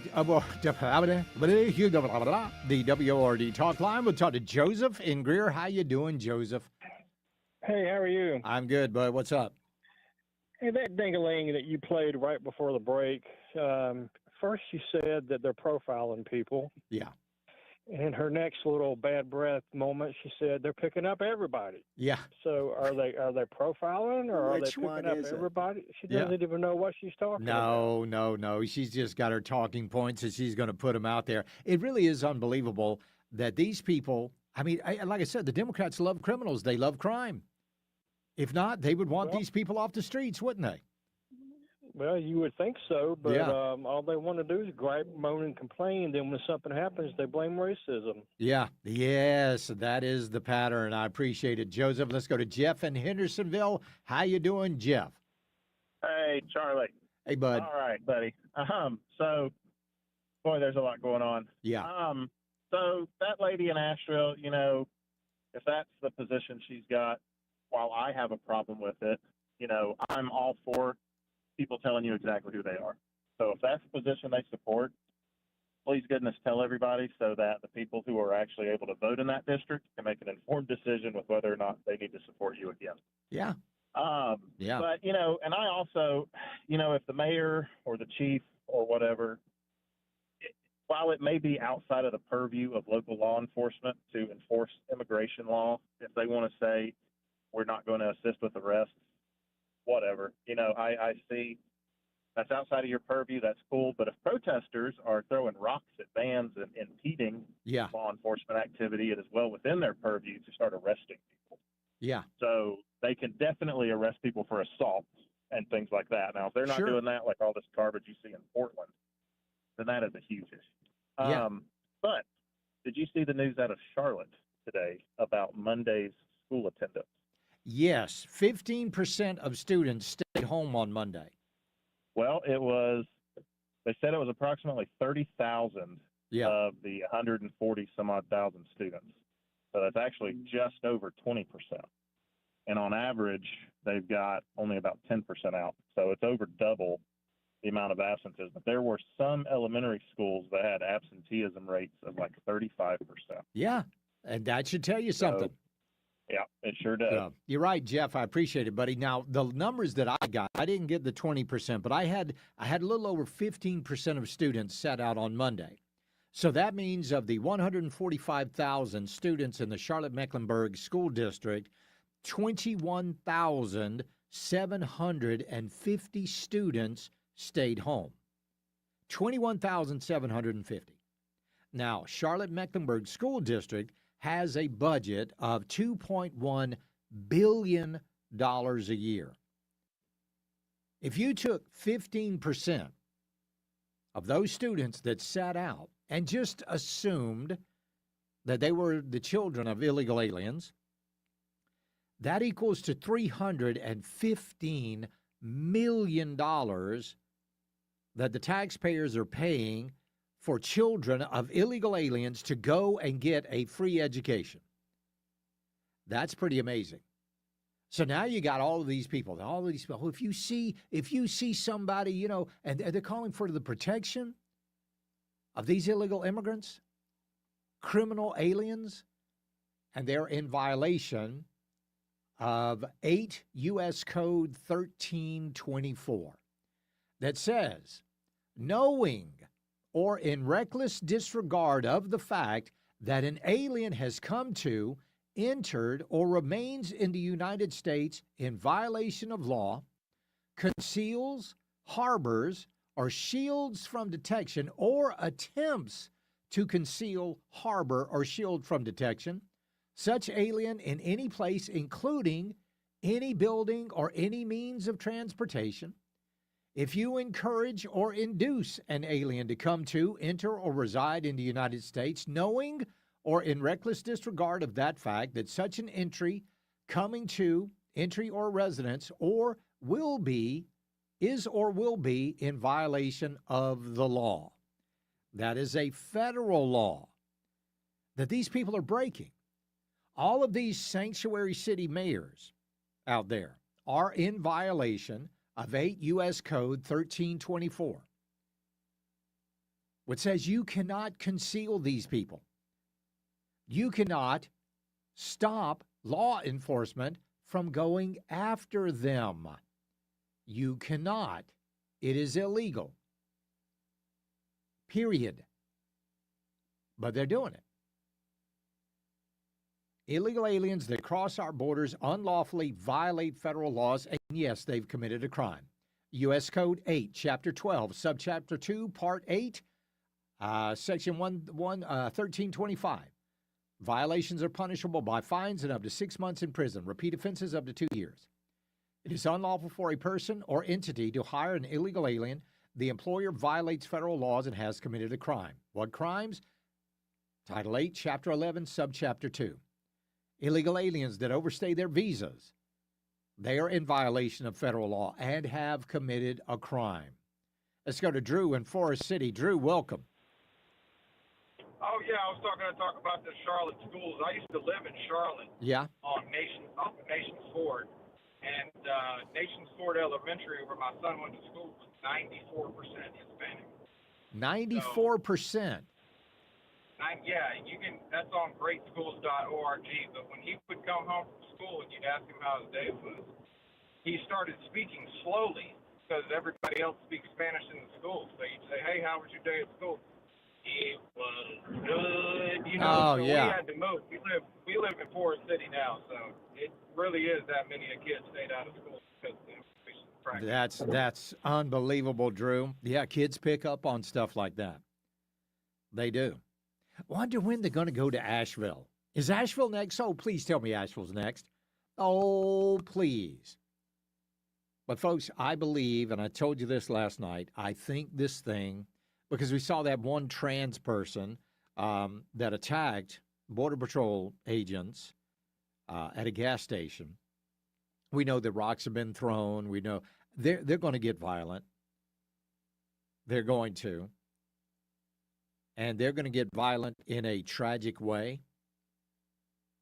And I don't know what's going to happen when that happens. Let's go to JR and talk to him. JR, buddy, what's going on, man? Man, listen, we're trying to hold the line on conservatism. Yes. And you know, I just need all the help I can get sometimes from the Charlie James listeners, the residents of Jamestown. When you see JR, just lend me a hand. You know, I'm doing the best I can, Charlie. I know. Listen, I'll just say this, and the thought occurred to me. You know, the midterms are coming up. And I don't understand why you got two congressional representatives and Ralph Norman and Nancy Mace that are trying to run, I mean, in the midterms. I mean, now, when we need everybody in Congress, when the president needs all hands on deck, why run that? I mean, why? I mean, I don't mind having, you know, higher aspirations, but the timing is just, you know, is just questionable, Charlie. We've got a lot of stuff going on, man. And with the shakeup in New York City, South Carolina better brace itself for a potential influx of people from the Big Apple, man. So we need all the conservatism that we can muster up to hold the line, my friend. Yeah, you're right. I mean, it's you know, it's like Andrew Breitbart used to say, politics flows downstream from culture. We got to get ahead of this culture war because but what is really tearing me up, JR, is the fact that conservatives are ripping each other apart. I don't get it. I don't either. I don't get it. But you know, listen, you keep doing what you're doing. I got your back, and we'll just, you know, we'll what time we have left on this earth, man. We'll try to save the Palmetto State. Yeah, exactly right. I appreciate it, JR. Thank you. Somebody texted that they think Raleigh is next, and I appreciate you for reminding me of that. Because is it Raleigh now? They doing it right now in Raleigh? Well, we'll get an update on that when we get back. It's the Charlie James Show. News Talk 98.9 WRD, the voice of the Carolinas.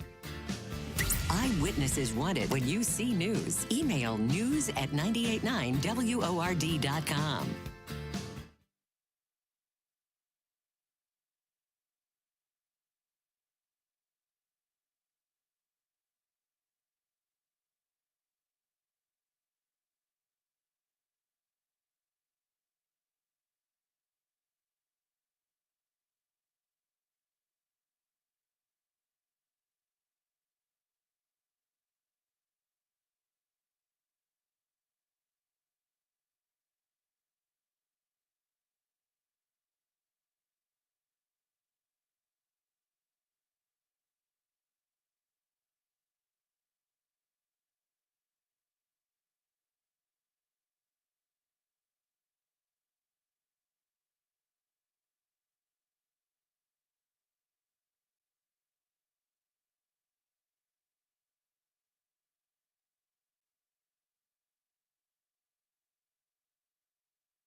Charlie Speaks. You listen on your time. Get the show on demand. Text podcast to 800-905-0989. The Charlie James Show on News Talk 98.9 WORD. The voice of the Carolinas. Well, Representative Plaskett is extremely nervous. One, she never wanted you to know that she was getting texts from Jeffrey Epstein. She wanted you. She didn't even want you to know she had a relationship with Jeffrey Epstein.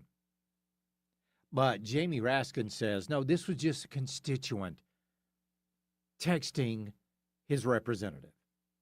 Interesting. Really? Really? Okay. Well, there you go. So, do you guys text representatives during a hearing? Do you guys do that?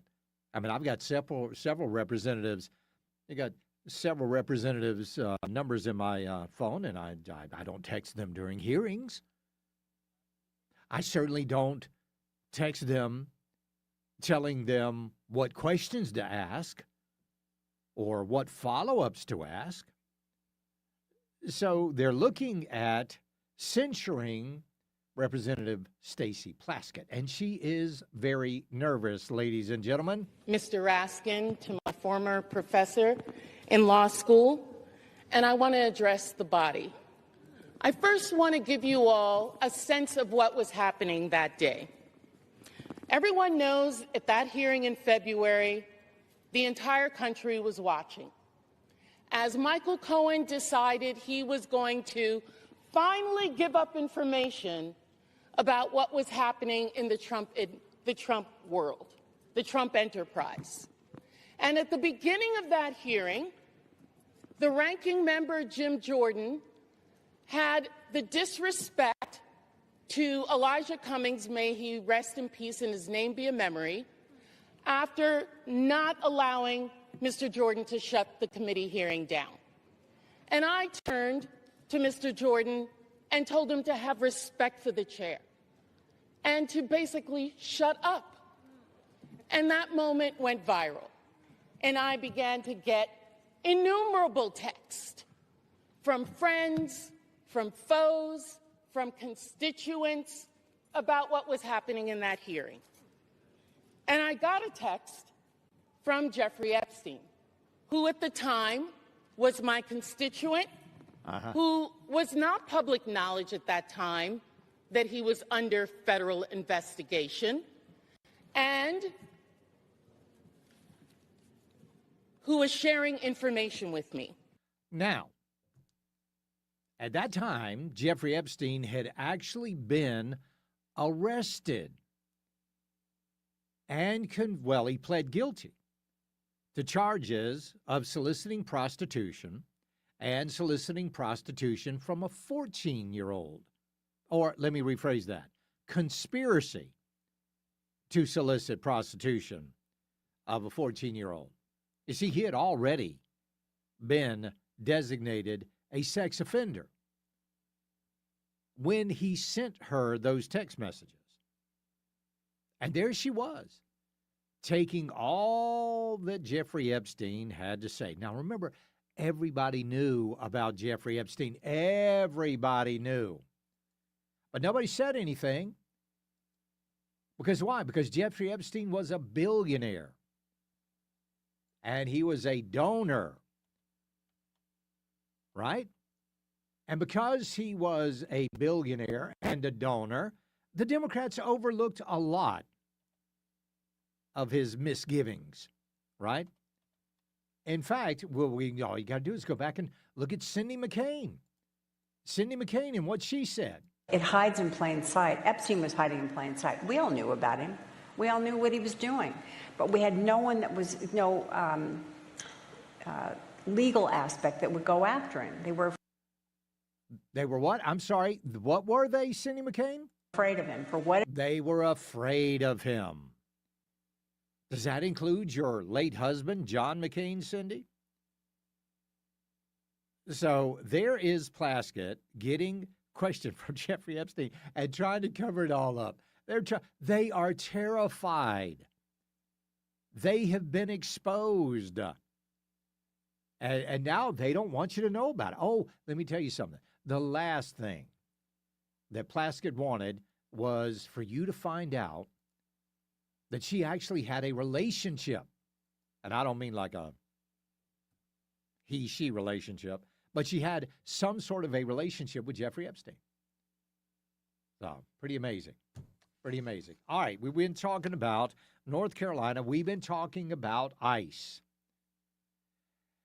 Wake County Public Schools in North Carolina.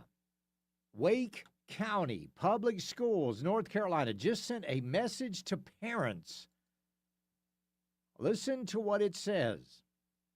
If a student needs to be absent, we encourage families to communicate directly with their child's teacher or schools, sharing the reason of the absence, whether it's illness, a family matter, or simply feeling worried, helps us understand how best to support your child. Teachers are ready to work with families to make sure learning can continue. If your child is absent, their teacher can provide classwork or learning activities that can be completed from home. Staying in communication helps us ensure students don't fall behind and continue to feel part of their classroom community. So there they are, Wake County Public Schools, excusing absences of people, children of illegal aliens. Pretty amazing. Pretty darned amazing, isn't it? Yep. Gosh, I'm telling you what. Let's go to Lucas in Piedmont. Lucas, welcome. Hey, good evening, Charlie. Yes, sir.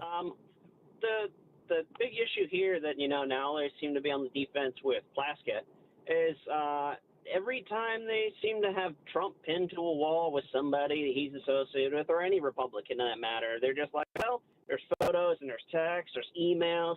Oh, they've got to be guilty by association. But, every time that we've got Mamdani with a 1993 World Trade Center bombing suspect, or we've got Clintons with Duke, or Clintons with Epstein, or any other of these, egregious, Obama with Louis Farrakhan. It always just seemed to go, well, there's not much there. You're really pulling at straws. Right. But, that's one of those things that we all need to be aware of, especially those who kind of, tread back and forth on an issue, because, Plaskett's obviously, guilty for soliciting information from somebody during a hearing, which is usually out of the norm. So there's got to be something there. Yeah, you're exactly right. I also wanted to bring up something just in case you haven't been tracking, or maybe you didn't bring it up. It looks like a federal court is trying to block Texas's new voting map for next year's midterm election. Of course they are. Well, if you had thoughts on that. Well, here's what all of these things are: a delay tactic, and I believe a superior court is going to come along and overturn that, because Texas absolutely has the right to do that. Well, it's funny because, they're trying to say, oh, well, Texas did this illegally, but, Texas didn't have to change their constitution or vote to suspend it in order to redistrict. That's California's doing. California, yeah. Yeah, and you're right. I'm hoping that, if Texas is going to face an uphill battle with the legal court system, or, lawfare in this case, I'm hoping that the Republicans in California can sue, because they definitely do have disproportionate representation for the number of counties or representatives in the state. You're exactly right, Lucas. Exactly. Hope Texas can do that. And I hope we can go ahead and get rid of Jim Clyburn's district here in South Carolina. When we get back, there was a Turning Point USA meeting at Purdue the other night when a teacher showed up. We'll tell you about it. It's the Charlie James Show. News Talk 98.9 WRD, the voice of the Carolinas.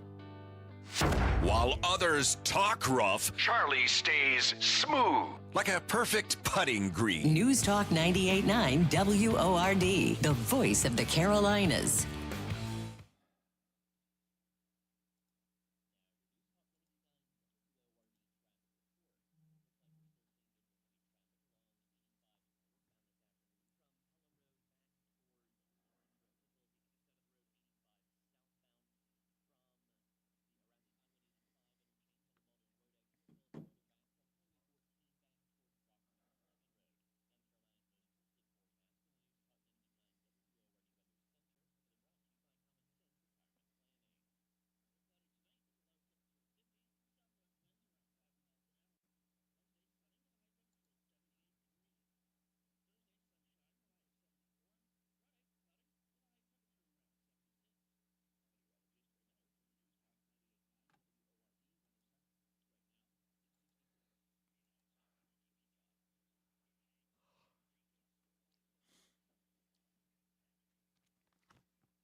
7. Type your message on the Common Sense Retirement Planning text line. 800-905-0989. This is the Charlie James Show on News Talk 98.9 WORD. The voice of the Carolinas. The left, they hate the truth. We know that. They love crime. They hate the truth. They don't want to hear anybody else's opinion but their own. When you talk to a Democrat, the only thing that when you talk to a Marxist, which is what the Democrats are, the only thing they want to hear is their opinion coming out of your mouth. That's all they want. Now, our colleges and universities, they're supposed to be hotbeds of free speech. That's what they're supposed to be. They're supposed to be people having civil debates on the topics. But those days are long gone. I mean, heck, Berkeley, California, that was, I mean, my goodness. That was absolutely an unbelievable place at one time for free speech. People got together and openly debated ideas and policy.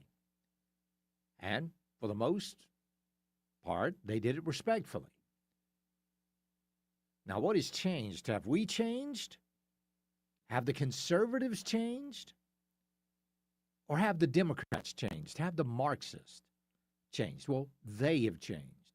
You see, they don't want to hear your ideas. They just want some sort of revolution. Now, in one of, not Mark Levin's latest book, but the one before that, I think it's called American Marxism. He talks about the revolution and how the revolution never has a conclusion. There are still people in Cuba that are saying, Viva la Revolution, long live the revolution. Well, how's that revolution working out for you guys? Not very well. Well, that's what the Marxists in this country want, is revolution. And when they get it, and they might, that revolution will never end. But they don't want to hear your opinion. So at Purdue University, this was actually, it was Purdue University Northwest. They had a brand new Turning Point USA chapter there when a teacher walked in. Oh, you want to know what fascism means? Because I'll tell you. You guys want to know? Yeah. When you have this society, okay. So you have a situation here where you want to go into classrooms and you want to tell the faculty that they're not allowed to speak the truth about the history of this country. You want them to be, what's the word for slaves now? Involuntary employees or involuntary workers. We can't even say slavery. We're not That's ridiculous. wanting to impose on the teachers. We are wanting this to be within the students. And But the students want to decide what history is.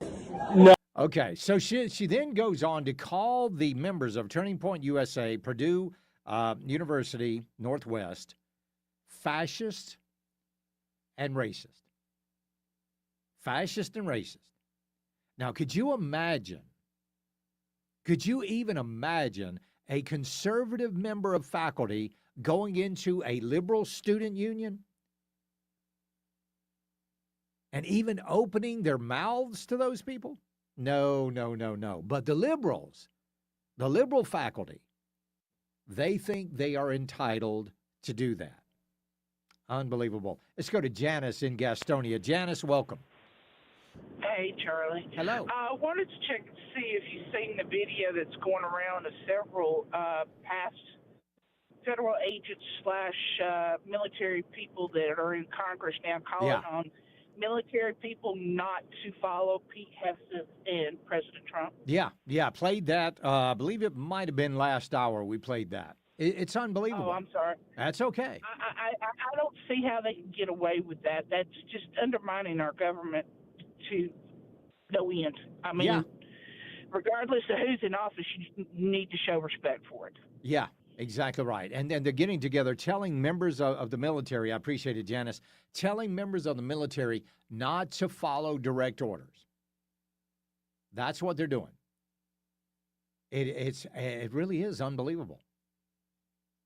I'm kind of looking for this video right now so I could play a little bit of it for you. But that's, I mean, again, in the entirety of the Biden administration, did you ever hear any Republicans getting together and producing a video telling people not to follow the orders of Secretary Austin or the orders of Mark Milley or Joe Biden? No, it didn't happen. But these Democrats are out there doing it right now, telling members of, and for what reason? Because the National Guard is going in helping with Border Patrol. And they even claim that our military is being ordered to attack us, American citizens. And that's not even close to being the truth. They are lying about this. It really is unbelievable. I'll try to find this video. I'll find it in just a second and play for you. We'll be right back. It's the Charlie James Show. News Talk 98.9 WRD, the voice of the Carolinas.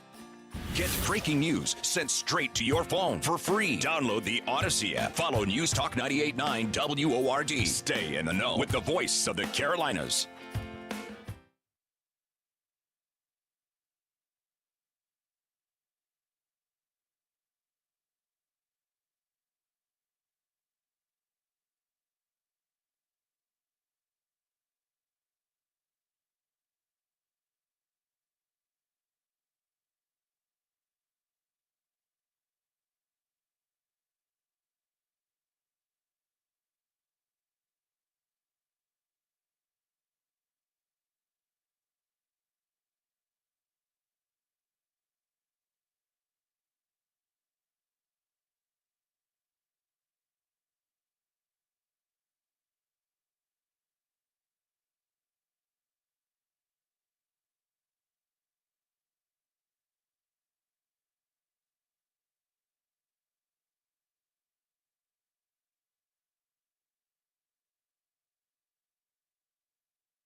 Hey, Charlie. Let's talk. It's the right talk. Charlie. Welcome. This is the Charlie James Show. Now we're talking. News Talk 98.9. The voice of the Carolinas. Well, I don't know if you guys know, we got some elections going on right now.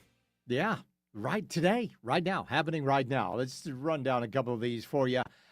Central Pacolet Mayor, we got Bennett versus Harrelson. Fountain Inn City Council, Ward 3, Dewberry against Garrett. We've got Baker against Merrill for Pickens City Council. Prosperity Town Council, we got Shelton against Nice. Simpsonville City Council, Ward 6. Hutchings versus Tuso. Spartanburg City Council, District 12. Rogers versus Summers. And Spartanburg Public Works Commissioner, Amici versus Swagum. And those elections are going on right now. Make sure you get out there and vote. Well, today, the president had the Saudi Crown Prince at the White House. And there was a pretty big announcement that was made for us here in the upstate. It really is amazing what this guy is doing for jobs. And the announcement was made today. I want you to take a listen to this and see if I can bring this video up here real quick. This is from the White House today. Let's hear this. Where is it? Romel. Yes, sir. David, could you say a few words about what you're seeing on the job front and all of the some of the assets, and also how we've been helped by the Saudis in terms of the kind of investment they've made, please? Yeah, most certainly. Thank you for the opportunity. I am a facility leader for GE Vernova, and if you look at the landscape for GE Vernova investment, over $750 million in the U.S. focused on true manufacturing jobs here stateside.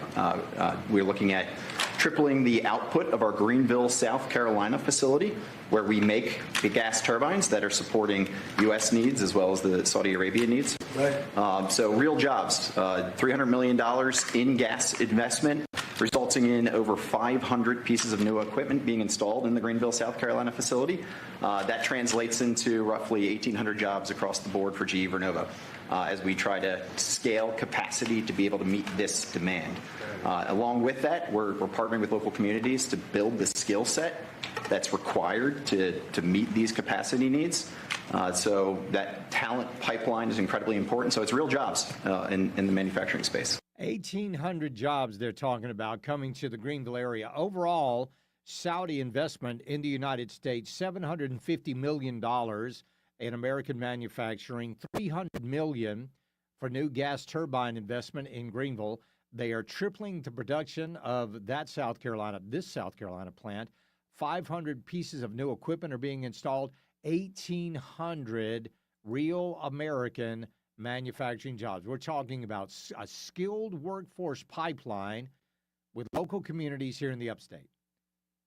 Real jobs, real manufacturing jobs. And man, I tell you what, I hope we can certainly meet that demand. All right, the WRD talk line, 800-9050-989. We talked with Janice just before the break, and she was talking about this video that the Democrats put out. I'm Senator Alyssa Slotkin. Senator Mark Kelly. Representative Chris Deluzio. Congresswoman Maggie Goodlander. Representative Chrissy Houlihan. Congressman Jason Crow. I was a captain in the United States Navy. Former CIA officer. Former Navy. Former paratrooper and Army Ranger. Former intelligence officer. Former Air Force. We want to speak directly to members of the military and the intelligence community who take risks each day to keep Americans safe. We know you are under enormous stress and pressure right now. Americans trust their military. But that trust is at risk. This administration is pitting our uniformed military and intelligence community professionals against American citizens. Like us, you all swore an oath to protect and defend this Constitution. Right now, the threats to our Constitution aren't just coming from abroad, but from right here at home. Our laws are clear. You can refuse illegal orders. You can refuse illegal orders. You must refuse illegal orders. No one has to carry out orders that violate the law or our Constitution. We know this is hard and that it's a difficult time to be a public servant. But whether you're serving in the CIA, the Army, or Navy, the Air Force, your vigilance is critical. And know that we have your back. Because now, more than ever, The American people need you. We need you to stand up for our laws, our Constitution, and who we are as Americans. Don't give up. Don't give up. Don't give up. Don't give up the ship. Don't give up the ship. Oh, where were they? Where were they? When Brennan and Clapper and Obama and all of that cabal were spying on American citizens. Oh, where were they? Where were they? That when under the Biden administration, the FBI had a list of people that shopped at Cabela's, that went to Bass Pro Shops. Maybe you went to Palmetto State Armory and you bought yourself a firearm. Maybe you bought a Bible. Maybe you went to Hobby Lobby. And they considered you a right-wing terrorist. Where were they? Were any of those Democrats raising the alarm then? Did they put out a video telling the FBI to stop investigating average American everyday citizens? No, of course not. Of course not. They were all for that. But now they're coming up with some lie that the Trump administration is using the armed military against American citizens. Somebody tell me where that's happening. Where is that happening? I can only remember one time, and that was under Barack Hussein Obama when he droned at American citizen without due process. Yeah, did it. Where were these people? Let's go to Dan in Bowling Springs. Dan, welcome. What do you think about that video? I think it's treasonous. Yeah. I think it is asking for rebellion. Sure. And confusing to the people that are in the service. And I think, honestly, I honestly think, Charlie, that's treason. It What does they're seem saying. like it, yeah. Oh, my gosh. Yeah, they're That's telling horrible. members of our military. I appreciate you, Dan. They're telling members of our military to not follow orders of Pete Hegseth and Donald Trump or any superior officer. Any superior officer. Now, what are they mad about? They're mad about the National Guard being called to help out ICE. But what they're really doing is they're protecting federal officers. They're protecting federal buildings. And when people attack those federal buildings, it is within their purview to arrest and apprehend those people. But they're also mad about the drug boats. The drug boats that Donald Trump and is destroying, that are running drugs. No, Charlie, those aren't drug boats, Charlie. They're not drug boats. Those are fishermen. They're just a bunch of fishermen out there. Yes, they've got quad outboards on them. Yes, they're running at 60 miles an hour, but some of those fish are fast, Charlie. Those fish are so fast. You got to get to them. They're very upset about that. Let's go to Shane in Lake Wiley. Shane, welcome. Hey, Charlie, how you doing, man? I'm great, bud. What's going on? Good. Not much. I'm the guy that called in and said Mondami was a timeshare a while back. We talked. That's right. What's up, man? Not much, man. I'm calling in about that video, man. That's disgusting. And people, number one, Charlie, real quick, I want to say everybody talks about the military against our people. A, it's the National Guard, and B, that's what they're for. Yeah. He hasn't deployed any active duty soldiers against anybody, but the drone attack was. And also, the drone attack with Obama. And also, there is a civil war coming, I think, Charlie, but it has nothing to do with race, ethnic, or nothing. It's going to end up being red on blue. That's what they're pushing for. Yeah, they're going to try to do it, and they are going to get violent. I promise you, Shane, all of these wackos out there protesting ICE, it's not going to be long before that kicks off in a big way. We'll be right back. It's the Charlie James Show. News Talk 98.9 WORD, the voice of the Carolinas. Joey Hudson here. Start your day early on Sunrise, Carolina tomorrow morning at 5 on News Talk 98.9 WORD, the voice of the Carolinas.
Chat with Charlie. 800-905-0989. Save it on your phone. This is the Charlie James Show, only on News Talk 98.9 WORD. The voice of the Carolinas. Well, Congressman Ralph Norman filed a censure of Representative Stacey Plaskett. Let's take a listen. Resolution 888, censoring and condemning Delegate Stacey Plaskett and removing her from the House Permanent Select Committee on Intelligence for conduct that reflects the discredibility on the House of Representatives for colluding with convicted felon and offender Jeffrey Epstein during a congressional hearing. Whereas Stacey Plaskett, the delegate representing the United States Virgin Islands in the House of Representatives, inappropriately coordinated in real time with convicted sex offender Jeffrey Epstein in a congressional hearing in February of 2019. Whereas Delegate Plaskett was actively coached by Epstein during the hearing, receiving instructions on specific lines of questioning, and was congratulated after the message by Mr. Epstein, good work. Whereas Jeffrey Epstein, the Speaker of the House is not in order. The gentleman has the floor. The chair would again ask the body to please observe decorum and keep conversations to a minimum. The gentleman has the floor. Whereas Jeffrey Epstein was a known convicted felony sex offender, having pled guilty and been convicted for procuring a child for prostitution and solicitation, a proselyte in a plea deal in 2008, and served a 13-month prison sentence. Whereas in the course of that investigation, the FBI compiled reports on dozens of confirmed minors who credibly alleged sexual abuse by Mr. Epstein. And it gets worse than that. In fact, newly released emails that were released by the Epstein family and the Democrats show that Stacey Plaskett begged for Epstein to meet her as recently as 2018. That was well after he became a convicted sex predator. Good morning, Leslie. This is his representative. If you would share this invitation with Jeffrey, I'd much appreciate. I would be grateful for his support and the support of those he may direct to assist me. I'll be in New York City on Thursday for the event through the weekend. Again, thanks, Stacey Plaskett. That was her reaching out to one of Jeffrey Epstein's assistants, asking for Jeffrey Epstein to meet with her in 2018. Folks, I think things are going to come out that the Democrats do not want. Let's talk to Robert in Mills River. Robert, welcome. Well, how are you today, Charlie? I'm doing good. What's up, man? I just want to talk about the little gal in Asheville there. I'm going to tell you straight up. She is, anybody cannot stand and say the Pledge of Allegiance. Yeah. And stand and do it right. There's something really wrong there with somebody's mind that's raised in America. Yeah, And well, they hate this American. country. They're We know not about American. Yeah, but only thing, and another thing is this Jeffrey Epstein case. Yeah. They're going to bring out stuff on their own self. It ain't nothing about Donald Trump or nothing. He's already got. Look, they had this for 4 years, kind of like the guy called in there earlier and talked to you. Yeah. And I'm not lying you, man. They're telling on their own self now, and it's all coming back around on them. It really will. I really believe that, and I don't like the way this whole thing has been handled about the Jeffrey Epstein case. Trump could have just led ahead, but I really believe he's trying to hold back just to try to save some people.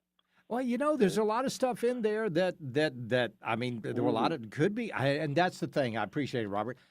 Nobody knows. Nobody knows what's in any of this stuff.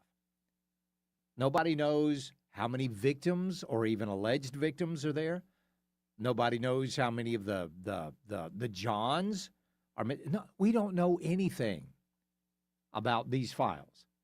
But we do know that the Democrats are pretty panicked right now. Here's Representative Jim Comer. Colleagues' coordination with Epstein.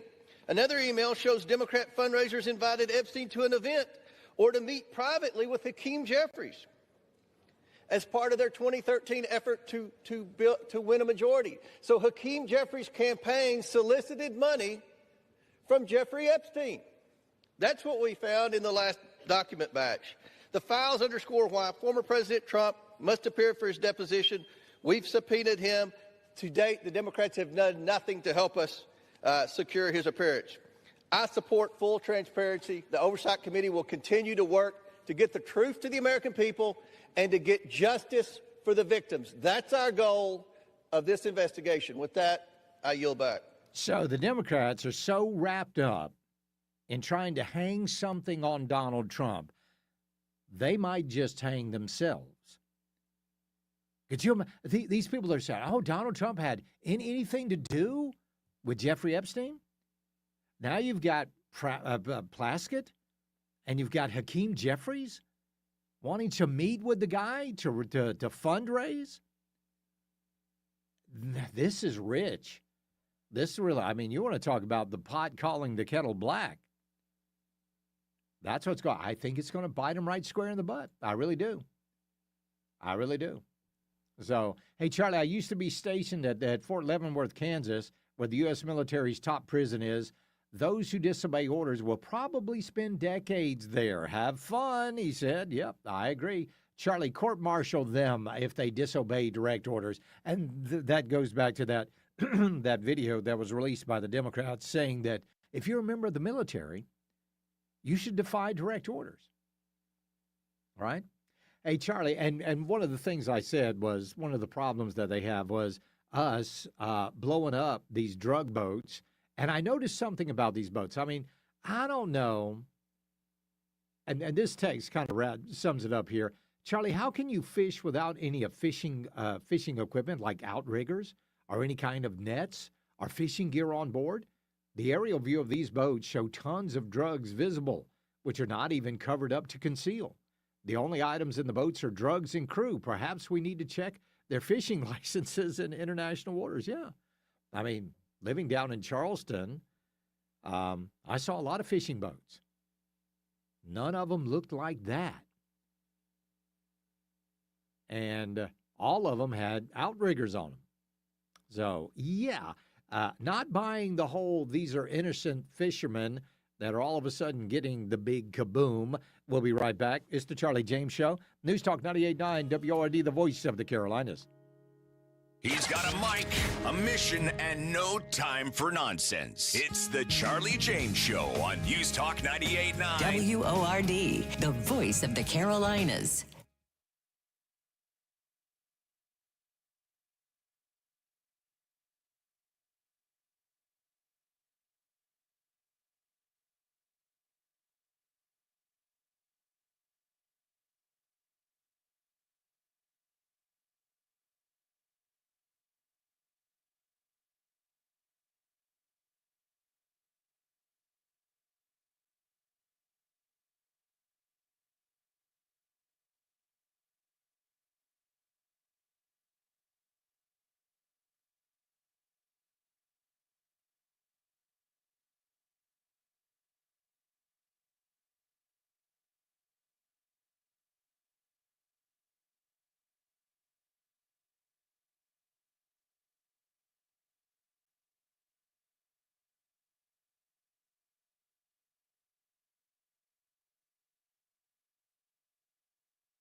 Interact on the Common Sense Retirement Planning text line. 800-905-0989. Text or call. One number does it all. 800-905-0989. This is the Charlie James Show on News Talk 98.9 WORD. The voice of the Carolinas. So they're trying to censure Stacey Plaskett. I want you to listen to this is H.R. 888, the bill to censure her. Just take a listen. House Resolution 888. Whereas Stacey Plaskett, the delegate representing the United States Virgin Islands in the House of Representatives, inappropriately coordinated with convicted sex offender Jeffrey Epstein in a congressional hearing in February 2019. Whereas Delegate Plaskett was actively coached by Epstein during the hearing, received instructions on specific lines of questioning, and was congratulated afterwards with the message, "Good work." Whereas Jeffrey Epstein was a known convicted felony sex offender, having pled guilty and been convicted for procuring. All right, and it goes on, and you just heard Ralph Norman read all that as well. I want you to imagine, instead of a Democrat, that this was a Republican that was doing this. Let's say it was Jim Jordan, all right? So Jim Jordan, in this hearing, was getting text messages from Jeffrey Epstein. And Jeffrey Epstein was coaching Jim Jordan on what to say and what questions to ask. And then after the hearing was over, Jeffrey Epstein sent Jim Jordan a message that said, "Good job." What do you think would happen to Jim Jordan? I mean, just let your mind wander. How would the media go after Jim Jordan?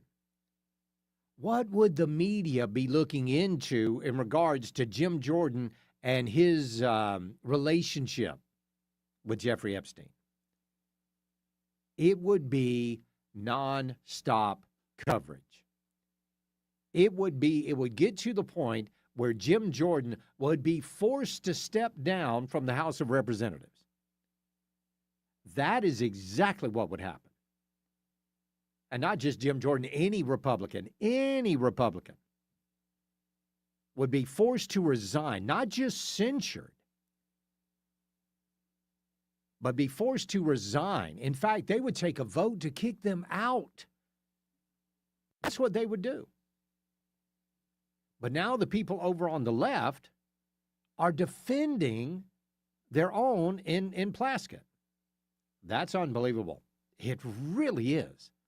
And these are the people that are trying to say that any relationship, and not just Plaskett, Hakeem Jeffries as well, and probably several others. But these are people that say any association with Jeffrey Epstein, that is probable cause. There, you are probably a pedophile. You are probably supporting. I got accused today of supporting pedophiles. I don't know how, but I did. I got accused of that because I didn't like some of the things that Marjorie Taylor Greene said today on front of the Capitol and on the floor of the House. Sorry. That doesn't make me a supporter of pedophiles. But there are some people out there in the text world that believe that, and that's fine. Go ahead. But the Democrats believe that any association with Epstein whatsoever makes you either a pedophile or a supporter of a pedophile. So if we just use their logic, then Hakeem Jeffries and Stacey Plaskett are just that. Let's go to AJ in Greenville. AJ, welcome. Welcome. Thank you. The reason I'm calling is I have family that owns business and lives and works in the Virgin Islands on St. John. Uh-huh. And I just wonder how many of it's a very crooked government down there. Yeah. I just wonder how much money Jeffrey Epstein has paid them to look the other way, coming in on boats, coming in through the airport. I mean, stuff like that is well known on the island. I'll bet. I'll bet it is. And so, well, listen, she I mean, sounds. I'm sorry, go ahead. She sounds pretty chummy with him. Yeah, anybody that's sending her text telling her what to say and what questions was asked. That sounds more than a constituent. That sounds like a buddy. Absolutely. So hopefully something will happen with this, AJ. I appreciate it. Hopefully she will be censured. Hopefully she will have all of her committee assignments stripped. But again, if this were a Republican, she'd be drummed out of Congress. 100%. And you know I'm absolutely right. WRD Talk Line, 800-9050-989. That's also the Common Sense Retirement Planning text line. Well, Operation Charlotte Web still going on in Charlotte. And there was a meeting. Oh, my gosh. I got a legitimate question I need to ask you coming up here in just a second. But I'm going to play this clip first. There was a meeting as an organization called Siembra NC, Safe to Work, Safe to School. And they had a training for people who want to learn how to protect their neighbors from deportation. Let's listen to this. Hey, I'm in Charlotte, North Carolina. I have to talk very quietly because I'm in a church, but check this out. Yeah, so we'll go over that in a second. And then we'll be in a signal chat during your shift, and we're asking you to please post the details in the signal chat. This is not a church service. This is a training being run by Siembra, North Carolina. It's called Safe to Work, Safe to School. All those people are here because they do not want Donald Trump's masked armed federal agents on the streets of Charlotte. They watched what happened in LA, they watched what happened in Chicago, and they're all here to be trained about how to get their neighbors and their friends and their coworkers safely to work and safely to school to push back on the Trump administration on what they are doing. It's a Monday night. We are at the Dilworth United Methodist Church in Charlotte, and the turnout is incredible. I'm going to show you again. Dilworth United Methodist Church. Let me ask you a question. You folks out there, and listen, if you are a Methodist, I am not casting aspersions on you, but I am casting aspersions on your leadership in the United Methodist Church. Because we've seen throughout the years that there are very few more liberal denominations than the Methodists. I would have to go Methodists, Catholics, really a very close tie there. Very close tie for the most liberal leadership and ultimately congregation.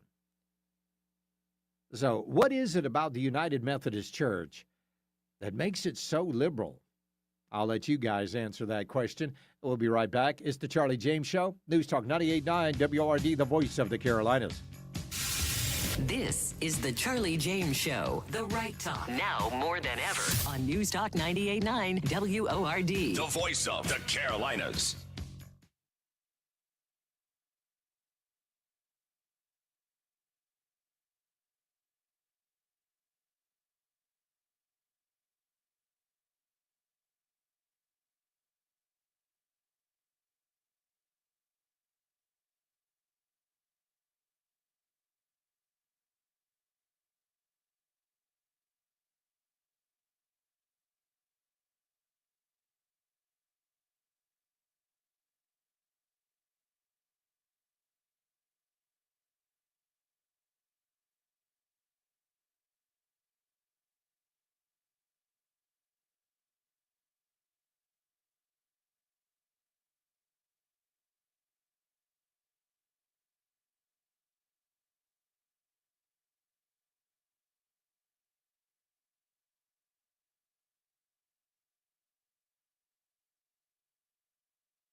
Charlie Speaks. You listen on your time. Get the show on demand. Text podcast to 800-905-0989. The Charlie James Show on News Talk 98.9 WORD. The voice of the Carolinas. All right, let's go to the WRD talk line. We'll talk to John in Edgefield. John, I'm telling you what, a good thing that peach season is over, or those packing sheds would be empty, wouldn't they? Man, I'm going to tell you what, Charlie, it's,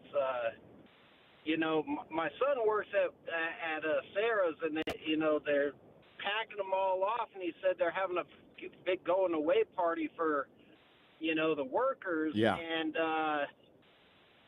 I said, where are they going? He said, they're going home. I said, are they really? He said, yeah, that's where they go. I said, I don't know about that, bro. Yeah, I know. But, They're off to another crop somewhere. You're right. What's going on, man? Right.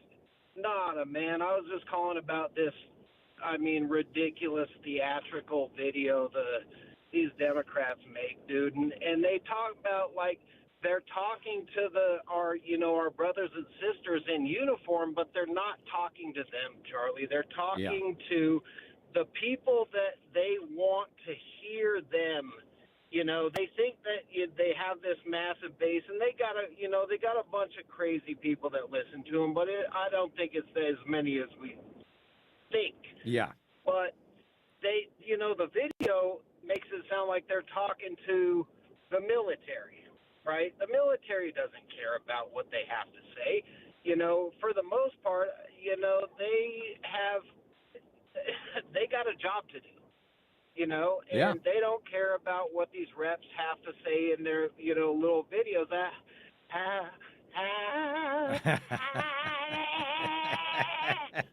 You kill me, bro. Oh, man. You're right, but I agree with you, John. They don't care. No, they don't. But thanks for sliding me in the last segment again, buddy. I love you, brother. I appreciate you, pal. Love you right back. All right, there you go. So have you noticed something lately? Have you noticed something has been missing lately? Have you noticed the folks on the left have not been talking about something as much as they used to talk about over here? Have you noticed? The climate. They're no longer talking the existential threat to our planet. The one thing that was going to kill us faster than anything else was the climate. Seas were going to boil. Oceans were going to rise. Florida was going to be half covered. The Maldives were going to disappear. There were going to be no snow on Kilimanjaro. Well, that's over. They're beyond that now. They've moved on. In fact, Americans in big cities, they actually don't see climate change as a top issue anymore. And according to the Associated Press and a new American Communities Project poll. The poll says, and this is from Aubrey Strebe at the Daily Caller, the poll says that although Americans in major urban areas listed climate change as the 5th highest policy issue in 2023, it has now fallen to 9th. 9th. That's pretty amazing. Urban Americans are finally waking up to the reality that the climate change alarmist agenda was never about the environment. It was about centralized control over how we live, work, and power our homes. This new poll shows that even big city residents who have been bombarded with climate fear messaging for years are now more worried about paying their bills than appeasing activists. Skyrocketing energy and housing costs are exposing the painful truth that the so-called transition only makes life harder and less affordable. When the people who were once the strongest audience for climate alarmism start turning it out, the political facade begins to collapse. The study drew data from almost 5,500 American adults over the age of 18 through phone interviews and online polls. It's got a margin of error of about 1.8%. But noting affordability has emerged as the major policy issue, proving to be a winning ticket for Democrat gubernatorial candidates in New Jersey, Virginia, and, of course, Mondani. City dwellers and everywhere else have been pressing concerns that vogue nations vague notions of climate change are just not holding its own anymore. They just don't care anymore. And let me tell you why. Have you noticed all of this stuff has been flipping about the climate? All of a sudden, Bill Gates came out. Bill Gates is like, hey, well, all right, fine. Maybe global warming isn't going to kill everybody. Maybe, the climate isn't all that in that bad a shape. And have you heard about we've been talking about that. And I was thinking about that today. Why do you think that happened? Why do you think that happened? Well, the answer, in my opinion, is AI. AI, artificial intelligence. And I don't mean artificial intelligence looking into climate change. I don't mean artificial intelligence coming up with answers or solution. I'm just talking about artificial intelligence itself and how much energy it requires. Did you know when you go on ChatGPT or Grok and you asked it to create an image, just a rudimentary image, it doesn't have to be anything all that spectacular. But did you know that creation of that image uses as much energy as fully charging your cell phone? And just imagine how many people are doing that every day. And just imagine how many of these other AI centers, what complex problems they're working on that require a vast majority of energy. In fact, a recent study was done that showed that energy consumption in states with AI hubs use 300% more electricity than states without them. 300% with similar populations. That's per capita. That's amazing. But you see, there's a lot of money to be made in AI. So all of a sudden, all the money that everybody talks about, and they were getting from all of these nonprofits and the NGOs out there for climate change, they're not worried about that money anymore. Now they're worried about all of that money they want to make in AI. And who's ultimately paying for all of this AI? Well, that's you and me. The people that subscribe to Duke Energy or Lawrence Electric. We're the ones that are footing the bill. So the next time you look at your energy bill and you wonder, why is my energy bill so high? Well, it wasn't because you weren't using enough energy or a lot of energy. It was because AI was. They get the tax breaks. You don't.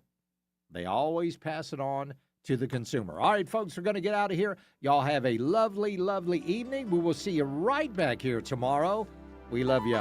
God bless. Buckle up. Bye, y'all.